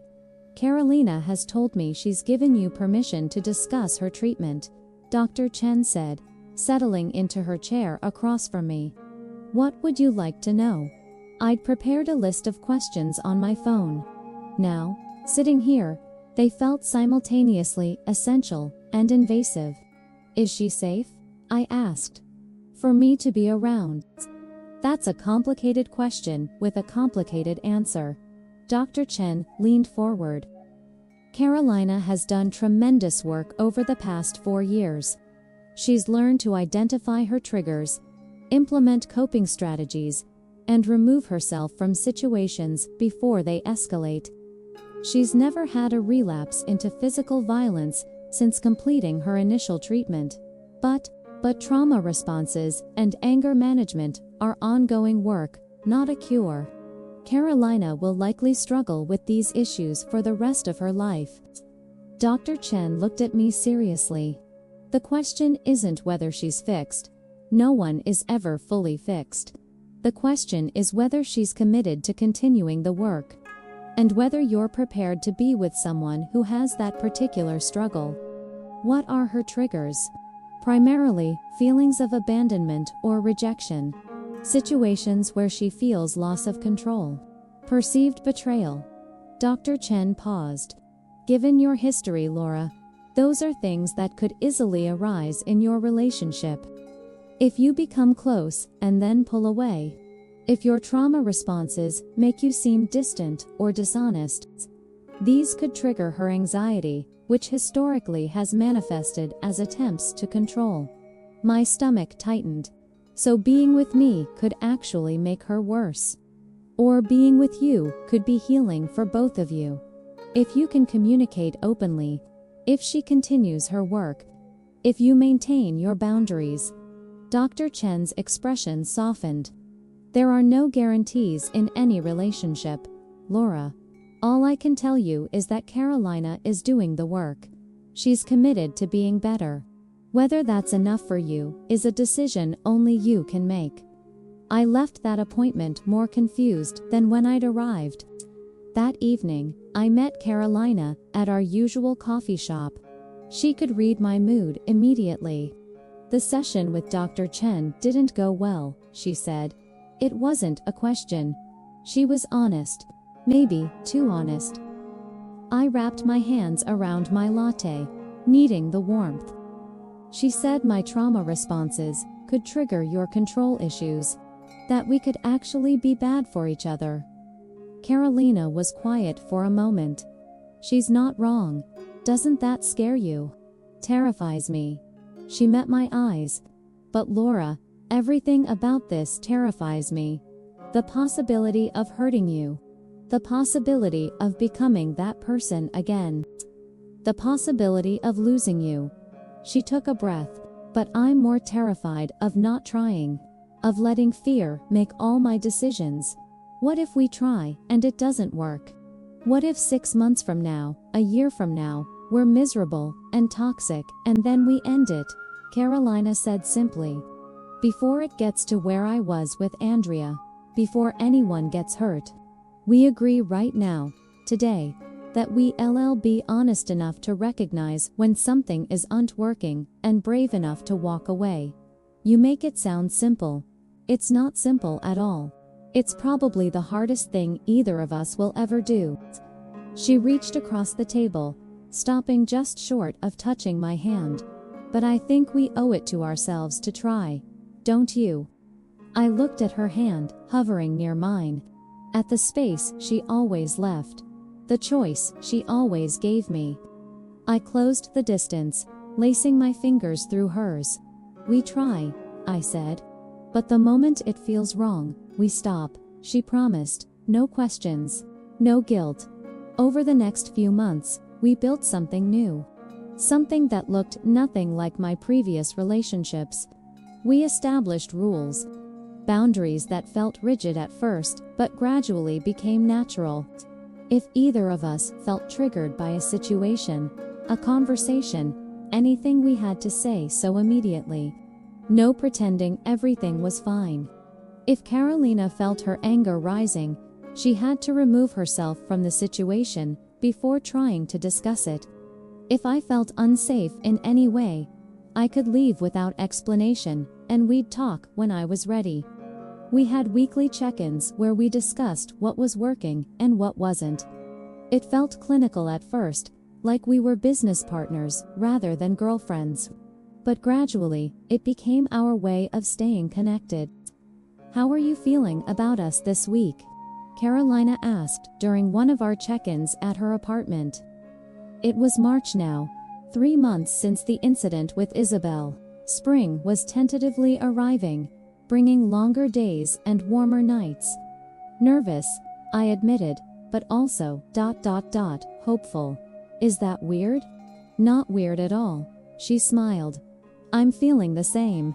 Like we're building something real. I think I'm ready, I said suddenly. Ready for what? To stay the night. Here, with you.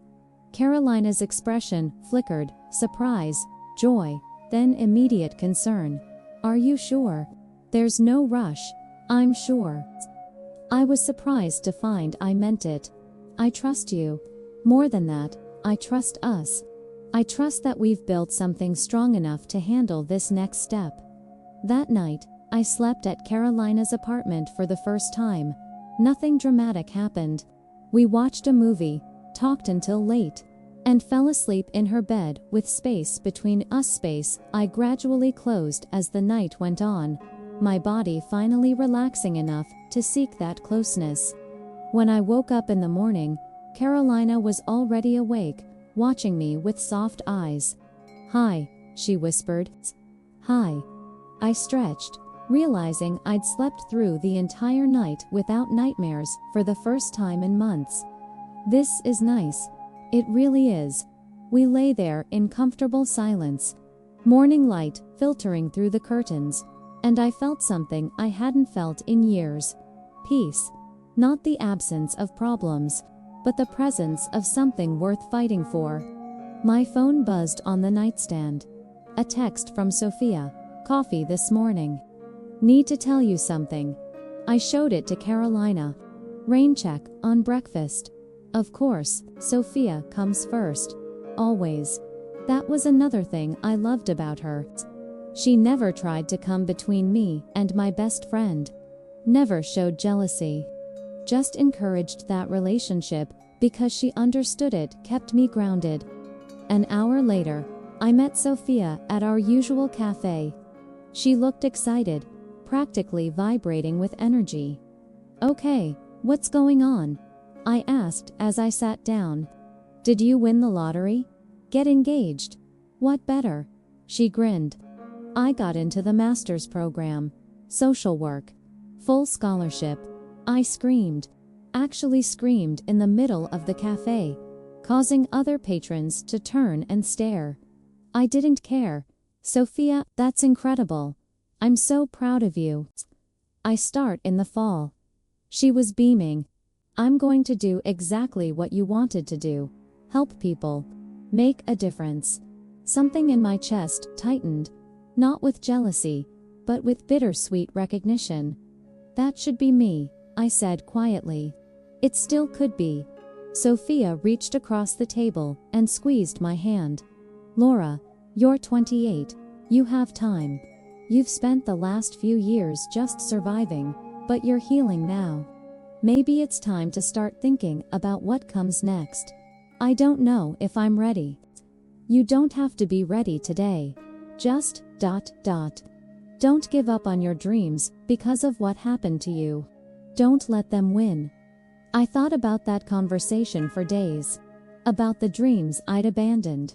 The person I'd wanted to become before trauma rewrote my story. That weekend, I did something I hadn't done in 6 years. I bought a new journal. This one had a purple cover with silver stars. It felt hopeful in a way my old journals never had. On the first page, I wrote, "My name is Laura. I'm 28 years old. I've been hurt. I've made mistakes. I've loved people who didn't deserve it and pushed away people who did. But I'm still here, still trying, still hoping. This is not the end of my story. This is somewhere in the middle. And maybe, just maybe, the best parts are still ahead." I showed it to Carolina the next day. She read it with tears in her eyes. "Can I tell you something? Always, when I first met you, I saw someone broken. Someone who needed fixing." She looked at me. "But now I see someone who's been rebuilding herself piece by piece. Someone who's so much stronger than she believes. And I feel honored to witness it. Even though I'm still a mess most days. Especially because of that. Perfection is boring. Messy is real." That night, we made love for the first time. It was tentative, careful, both of us hyper-aware of boundaries and consent. But it was also beautiful in its honesty. Afterward, lying tangled together in her bed, Carolina said something that changed everything. "I'm falling in love with you. I think I have been for a while. And I need you to know that. Even if it's too soon. Even if it scares you." My breath caught.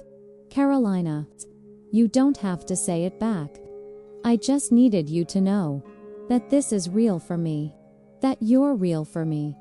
I looked at her in the dim light. At this woman who'd fought so hard to become someone worthy of love. Who still fought that battle every single day. "I'm falling in love with you too," I said. "And it terrifies me. But I think that's okay. I think being terrified means it matters." She kissed me then, soft, reverent, like I was something precious. And for the first time in my life, I let myself believe I was. But as perfect as that moment felt, neither of us knew what was coming. Because in 2 weeks, I would receive a letter that would change everything. A letter that would force us to confront the one question we'd both been avoiding. Could two people with our histories really build something lasting? Or were we just delaying the inevitable? The letter arrived on a Tuesday afternoon, in late March. I was at work. I'd finally gone back full-time to my job at the bookstore. The same one where I'd met Isabel years ago. I'd almost quit after everything, but Sophia convinced me not to let that place be ruined by bad memories. Make new memories there, she'd said. Better ones. So I did. I rearranged the poetry section, created a display of queer authors, started a monthly book club for LGBT+ readers. Slowly, the space became mine again. The letter was waiting in my mailbox when I got home. Official looking, from the county courthouse. My hands shook as I opened it. It was a victim impact statement request for Isabel's sentencing hearing. The prosecutor wanted to know if I'd be willing to speak about how her actions had affected my life. The hearing was scheduled for 2 weeks from now. I called Carolina immediately. I don't know if I can do it, I said, my voice tight. Stand in front of her and everyone and talk about everything. You don't have to, Carolina said gently. You can submit a written statement. Or nothing at all. This is your choice. But don't I owe it to other women? To make sure she gets help. To make sure she can't do this to anyone else. Laura, Carolina's voice was firm. You don't owe anyone your trauma. Not the court, not other women, not even Isabel herself. Whatever you decide, it needs to be for you. Not out of obligation.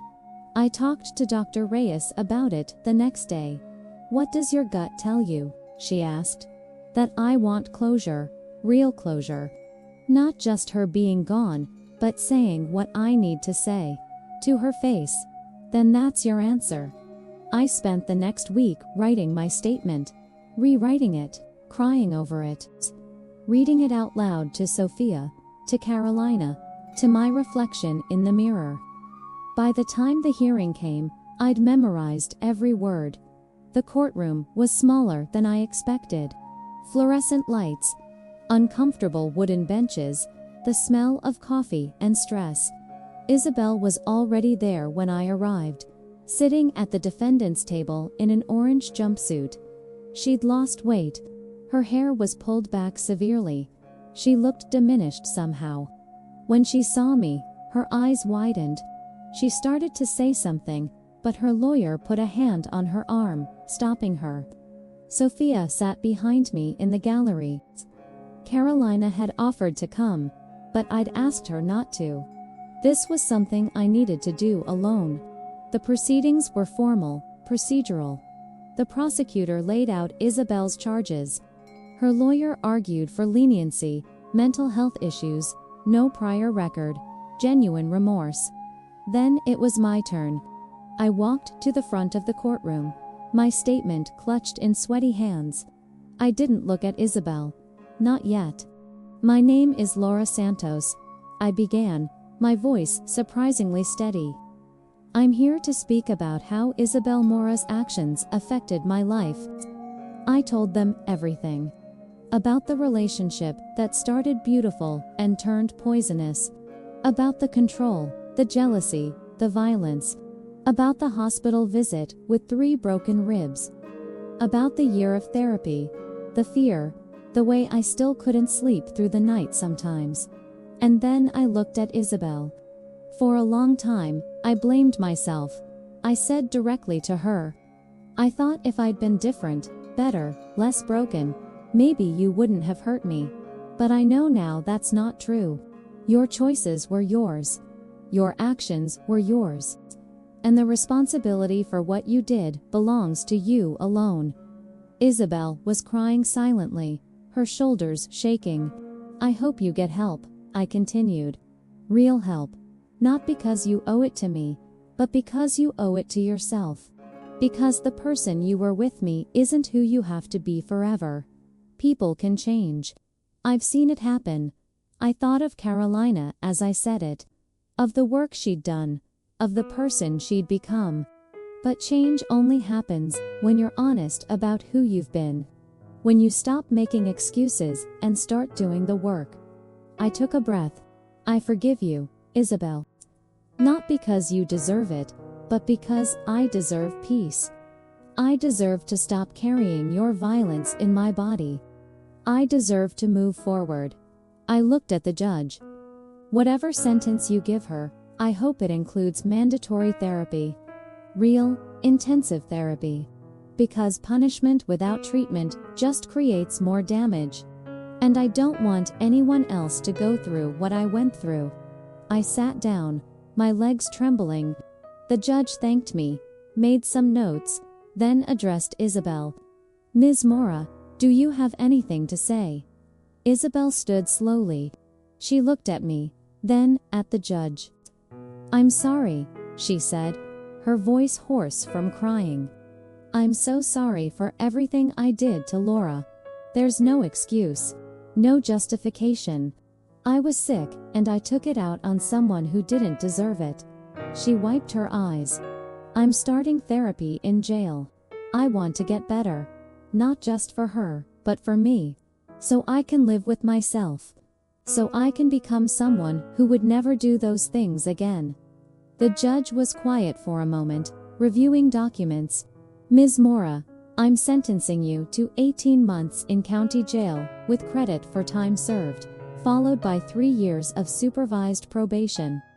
ULLB, required to complete an intensive domestic violence offender treatment program, and continue therapy for the duration of your probation.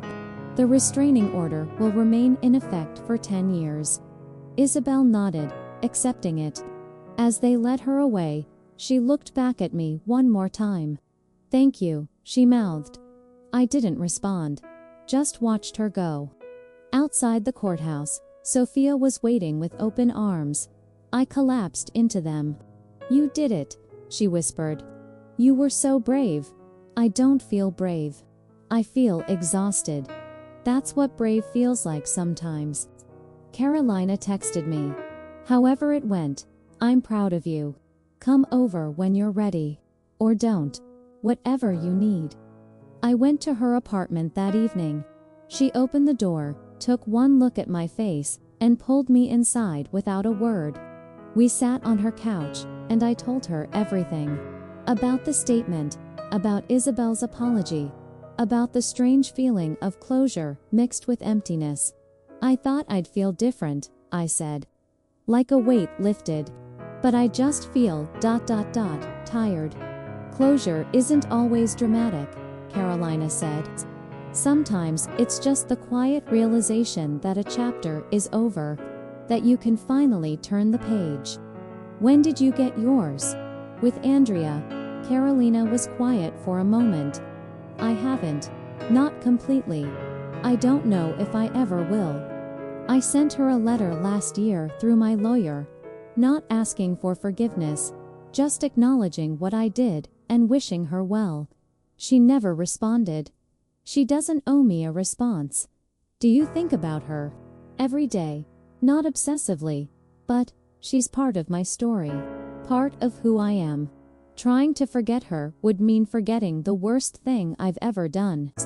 And I can't afford to forget. Forgetting is how you repeat mistakes. I leaned against her shoulder. We're quite a pair, aren't we? Two women haunted by their pasts. Maybe that's not a bad thing. Maybe it means we understand each other in ways other people couldn't. Over the next few months, life settled into something resembling normal. I started taking classes again. Not psychology. I wasn't ready for that yet. But creative writing. Something that let me process my experiences in a different way. Carolina got promoted at work to senior veterinary technician. She was talking about eventually opening that animal sanctuary she'd dreamed about. We moved in together in July. It was a deliberate decision. One we'd discussed thoroughly with both our therapists. Dr. Chen had concerns about us moving too fast, but Dr. Reyes thought we were ready. You've done the work, Dr. Reyes said, both of you. You've built a foundation strong enough to support this. The apartment we chose was new to both of us. Neither of our old places, but something fresh. A 2-bedroom, in a quiet neighborhood with big windows and a small balcony where we could have plants. Why 2 bedrooms? Carolina asked when we were viewing it. Because we both need space sometimes. Because healthy relationships include the ability to be apart. I looked at her. And because maybe someday we'll need a guest room. Or an office. Or or a nursery. Carolina asked softly. The word hung in the air between us. Is that something you want? I asked. Someday, maybe. If we get there. She squeezed my hand. But there's no rush. We have time. We had time. It was such a simple concept, but it felt revolutionary.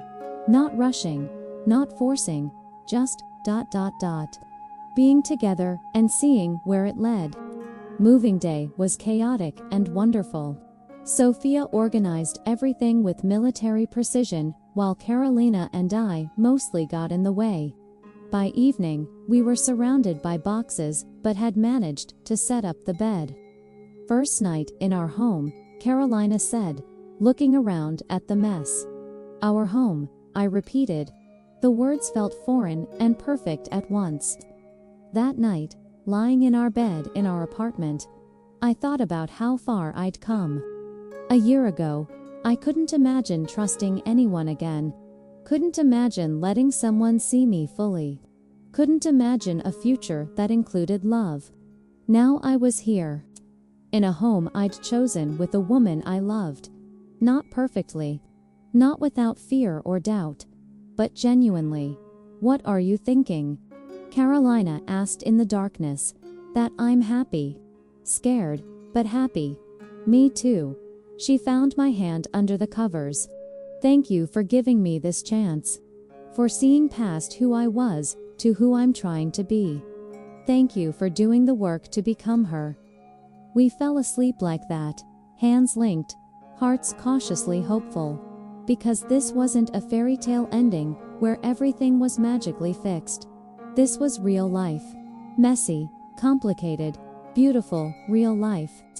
And sometimes, that was better than any fairy tale. But there was still one more piece of our story left to unfold. One more test of whether what we'd built could really last. And it would come from the most unexpected place. The unexpected test came 6 months after we moved in together, on a cold January morning. Carolina's phone rang at 6 a.m. She answered it groggily, then sat bolt upright in bed. What? When? A pause.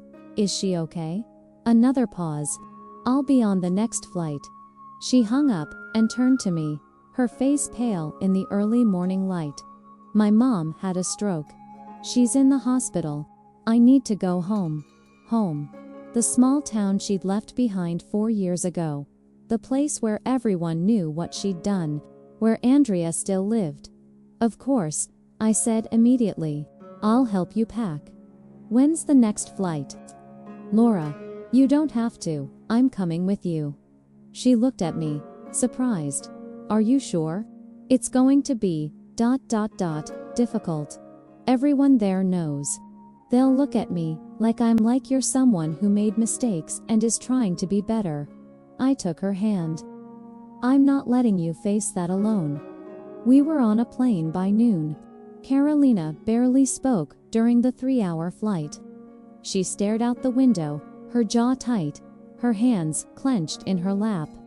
I held one of those hands, offering silent support. Her father picked us up at the airport. He was a tall man with Carolina's dark eyes and gray hair.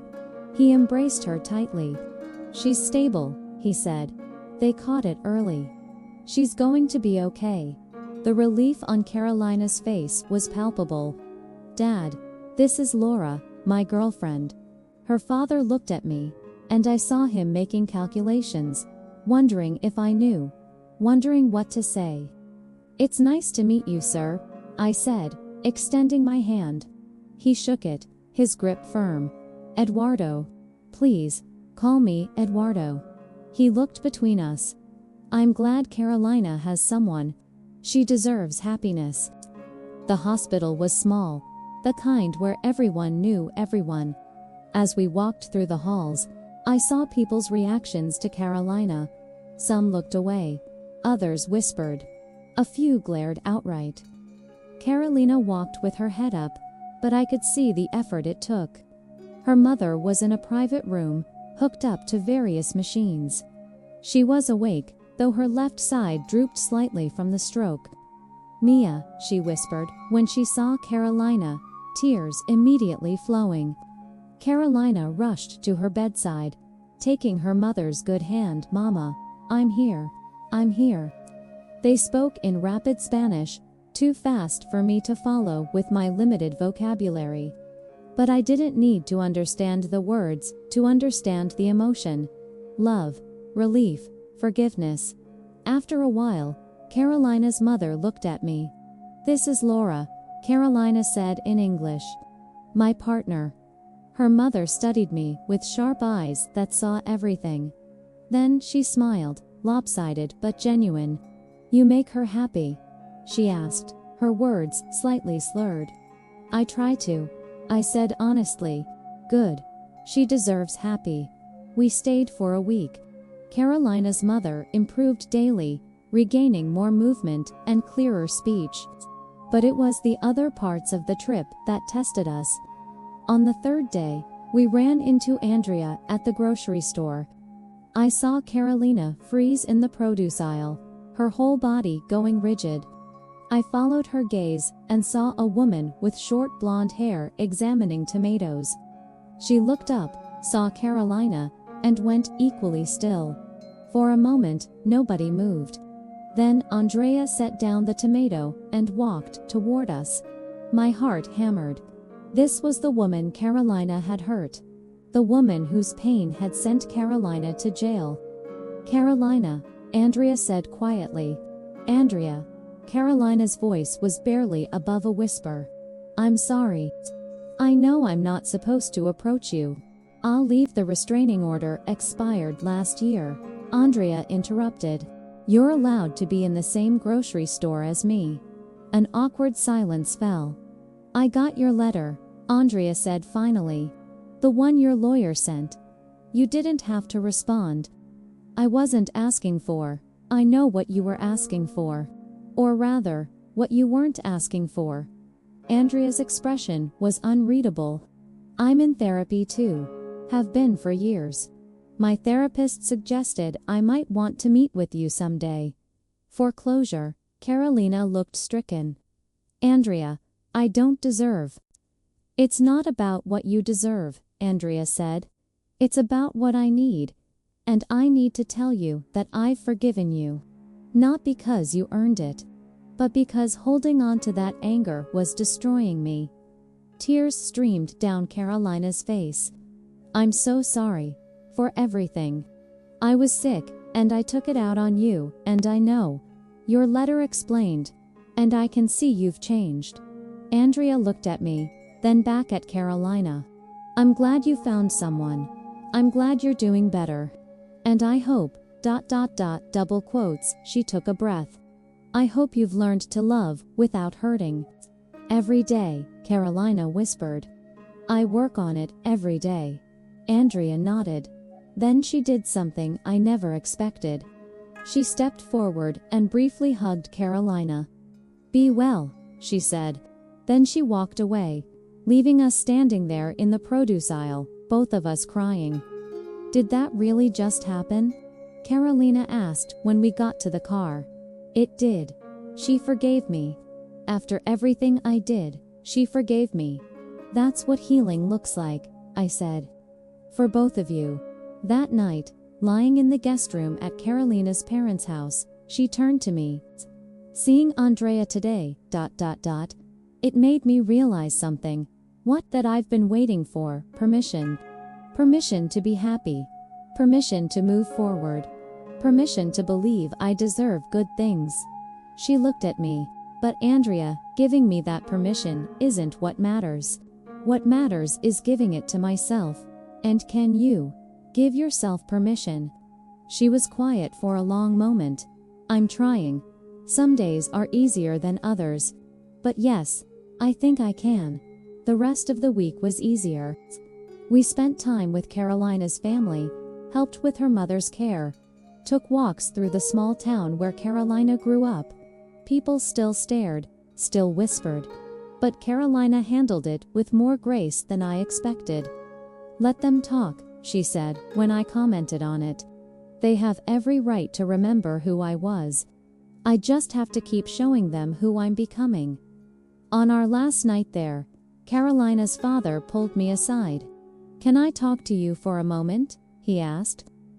We sat on the back porch while Carolina helped her mother with her physical therapy exercises inside. "I need to tell you something," Eduardo said. "About Carolina. About her childhood." "Okay, ... Her biological father, my first wife's husband. He was violent. He hurt both of them." Carolina saw her mother beaten regularly from ages 5 to 9. "When I married Alina and adopted Carolina, we thought love would be enough to heal those wounds." He looked at his hands. "We didn't understand that trauma that deep needs professional help. We didn't get her that help until it was too late. Until she'd already hurt Andrea." "Why are you telling me this?" "Because I want you to understand that what Carolina did wasn't who she is. It was what she learned. What she thought love looked like." He met my eyes. "And I want you to know that she's worked harder than anyone I've ever seen to unlearn those lessons, to become someone different." "I know," I said softly. "I see how hard she works. Then don't give up on her, even when it's hard. Even when you're scared." He paused. "But also don't sacrifice yourself." My Alina did that with Carolina's biological father, and it nearly destroyed her. There's a balance between supporting someone and losing yourself. His words stayed with me on the flight home. Back in our apartment, surrounded by our normal life again, things felt different. Lighter somehow. Carolina's mother made a full recovery. Andrea had offered forgiveness. The town that had judged Carolina had seen her return with grace and humility. It felt like a turning point. "I think I'm ready," Carolina said one night in February, a month after we'd returned. "Ready for what?" "To stop waiting for the other shoe to drop. To stop expecting you to leave. To actually believe that we can do this." She turned to face me fully. "I want to build a real future with you, Laura. Not just day by day, but long term. I want to talk about the big things. Marriage, kids, growing old together." My breath caught. "That's a lot of big things. Too much." I thought about it, really thought about it. A year ago, the idea would have terrified me. 6 months ago, I would have said it was too soon. But now, no, I said. Not too much. Scary, but not too much. "So what do you want? In 5 years? 10 years? I'd never let myself think that far ahead before. Never believed I'd have a future worth planning. "I want to finish my degree," I said slowly. "Go back to school for psychology. Actually become the therapist I always dreamed of being. I want to help other people who've been through what we've been through. That's beautiful. And I want a family. Not right away, but someday. Kids we can teach to be kind, to communicate, to break the cycles we both came from. I want that too." Carolina smiled. "I want us to get a dog. Maybe 2. Live somewhere with a yard where we can have that animal sanctuary I keep talking about. Create something good from all this pain. We can do that," I said, believing it for the first time. "We can actually do that." That night, I wrote in my journal, "1 year ago, I couldn't imagine a future. Now I can't imagine one without her. Not because I need her to survive. I know now that I can survive anything. But because I choose her. Every day, I choose her, and she chooses me. And maybe that's what love actually is. Not the absence of fear, but the choice to stay despite it." I showed Carolina the entry. She read it with tears in her eyes. "Can I add something?" She took the pen and wrote beneath my words, "And I choose you. Not because you fixed me, no one can fix another person. but because you believed I could fix myself. Because you saw the worst of what I'm capable of, and still saw something worth loving. Thank you for choosing me. Every day, thank you. We held each other in the quiet of our home. Two women who'd been broken in different ways, slowly becoming whole together. The journey wasn't over. There would be hard days ahead, moments of doubt, times when old wounds would ache.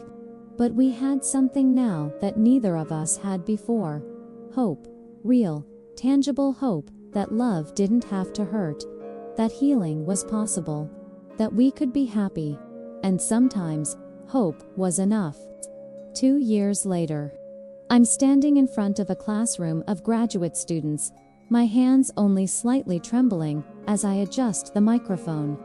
My name is Dr. Laura Santos, I say, still not quite used to the title. And I'm here to talk to you today about trauma, healing, and the complicated reality of loving someone with a history of violence. It took me 3 years to finish my psychology degree, another 2 for my master's.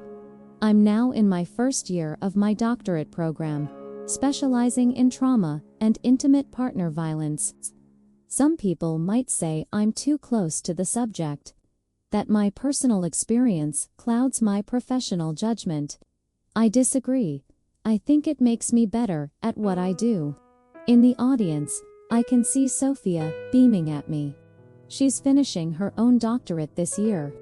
We've come so far from those 2 scared girls having coffee and trying to survive. After the lecture, a young woman approaches me. She's maybe 22, with nervous hands and eyes that recognize pain when they see it. Dr. Santos, can I ask you something? Of course. You talked about your partner, the one who had hurt someone before. Are you still together? I smile. We are. We got married last year. Her eyes widen. So it's possible to be with someone like that and be safe. It's complicated, I say honestly. Safety isn't guaranteed with anyone.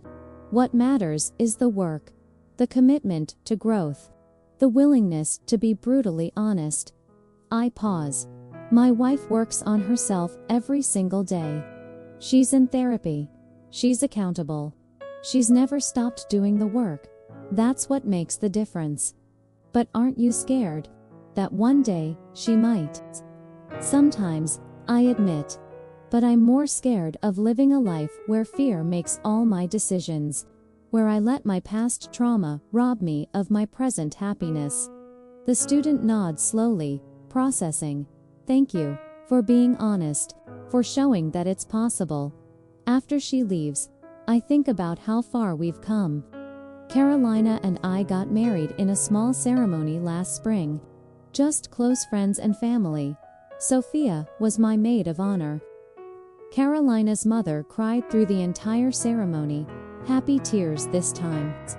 We bought a small house outside the city, with enough land for the animal sanctuary Carolina had always dreamed of.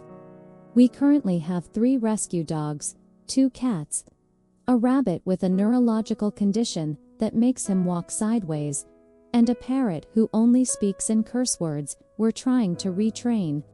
It's chaotic and beautiful, and nothing like the life I imagined when I was drowning in depression and eating disorders and self-hatred. That night, I come home to find Carolina in the backyard with the dogs. She's laughing as they chase each other around, her face lit up with pure joy. This is the woman people warned me about. The one with a criminal record. The one who hurt someone so badly she went to jail. And she's also the woman who holds me when I have nightmares about Isabel, who checks in with me before making any decision that might affect us both, who goes to therapy twice a week without fail, who's built a life around being gentle, careful, intentional. She sees me watching and waves. I walk out to join her. How was the lecture? She asks, pulling me close. Good. Scary, but good. A student asked if we were still together. What did you tell her? The truth. That we are. That it's hard work. that it's worth it. Carolina is quiet for a moment. Do you ever regret it? Choosing me, choosing this life. I've learned that these questions aren't fishing for compliments, they're genuine check-ins. Carolina's way of making sure I'm still okay, still choosing this, still safe. Never. I say honestly. I regret a lot of things. The years I wasted on people who hurt me. The time I spent hating myself. But you, us. Never. Even though I'll always be someone who did terrible things. You're also someone who stopped, who changed. Who chooses every single day to be better. I look up at her. That's not nothing, Carolina. That's everything. We stand there as the sun sets, painting the sky in shades of orange and pink. The dogs settle at our feet. Inside the house, our life waits, messy and imperfect and real. Last month, we started the process to become foster parents. It's been intensive background checks, home studies, training sessions. Carolina's criminal record came up, of course. But her lawyer prepared a comprehensive packet showing her rehabilitation. Her therapy records, letters from her therapist and parole officer. We found out yesterday that we were approved. We're going to help kids who've been through trauma, Carolina had said, crying when we got the news. Kids who need to see that people can change. That mistakes don't define you forever. Kids who need to see that they can heal too, I added. Now, standing in our backyard with our rescue animals and our hard-won peace, I think about the girl I was 5 years ago. The one who couldn't imagine ever being happy. Who thought she was fundamentally broken. I wish I could tell her that it gets better. That the pain doesn't last forever. That she's stronger than she knows. But I also know that girl wouldn't have believed me. She needed to walk through the fire herself. Needed to hit bottom before she could climb back up. What are you thinking? Carolina asks. About how sometimes the universe breaks us exactly right. Explain. If Isabel hadn't nearly destroyed me, I wouldn't have been careful enough to see the red flags with you early. If you hadn't hurt Andrea, you wouldn't have gotten the help you needed to become who you are now. I turned to face her fully. We're both broken in ways that somehow fit together. Does that make sense? Perfect sense. She kisses my forehead. We're each other's perfectly imperfect match. Inside, my phone buzzes. A text from Sophia. Dinner this weekend. Want to celebrate your lecture? So proud of you. I show it to Carolina, who smiles. Tell her yes. I'll cook. You always cook. Because you burn everything. Fair point. We go inside as the last light fades. Carolina starts preparing dinner while I sit at the counter, writing in my journal, still purple with silver stars, now joined by 2 others. I've filled hundreds of pages over the past few years. Tonight, I write. 5 years ago, I believed I was unlovable. That I was the common denominator in all my failed relationships. That I'd never find peace. Today, I know different. I know that healing isn't linear. That love isn't about finding someone perfect, but finding someone willing to work on themselves. That forgiveness of others and ourselves is the only way forward. That we're all capable of both terrible and beautiful things. The question is, which one we choose. I look up at Carolina, who's humming while she chops vegetables. She catches me, staring, and grins. What? She asks. Just thinking about how lucky I am. We both are, and she's right. We're both lucky. Not because everything is perfect, it's not. We still have hard days. Days when my trauma responses get triggered.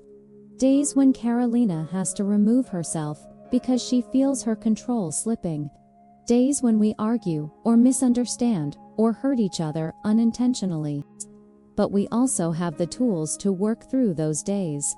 The communication skills, the therapy, the commitment to honesty. Most importantly, We have the choice. Every morning, we wake up and choose each other. Choose to do the work. Choose to believe in the possibility of happiness. That night, lying in bed with Carolina's arm around me and 3 dogs, somehow taking up more space than should be physically possible, I feel something I never thought I'd feel. Complete. Not because someone else completed me. I learned a long time ago that's not how it works. But because I've completed myself, piece by piece, and chosen to share that wholeness with someone who's doing the same work. Hey, Carolina whispers in the darkness. I love you. I love you too. Think we'll make good foster parents. I think we'll make real foster parents. Honest ones. Ones who understand that healing is messy and non-linear and requires patience. That's better than good. As I drift off to sleep, I think about all the versions of myself I've been. The girl who was betrayed. The woman who was broken. The survivor who crawled her way back. The fighter who refused to let trauma win. And now, this version. Dr. Laura Santos, wife, future foster parent, someone who turned her pain into purpose. The bracelet I wore for 6 years is long gone. In its place, I wear a simple wedding band. Silver, with a small inscription inside. Choose love, choose growth, choose us. Every day, that's what we do. We choose.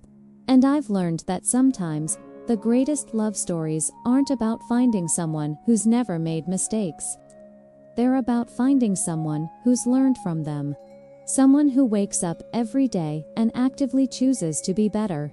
Someone who understands that love without growth is just repetition.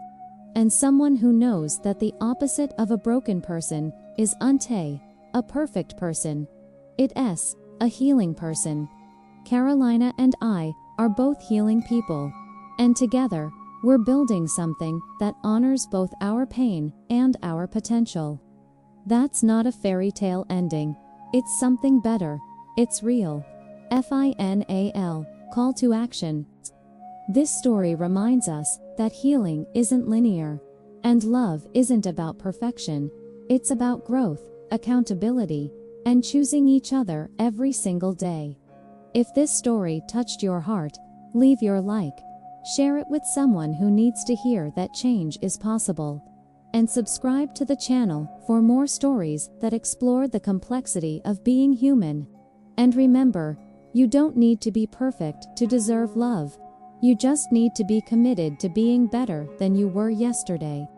Whether you're healing from trauma, working on yourself, or supporting someone on that journey, you're not alone. You are valid. You are worthy. You matter.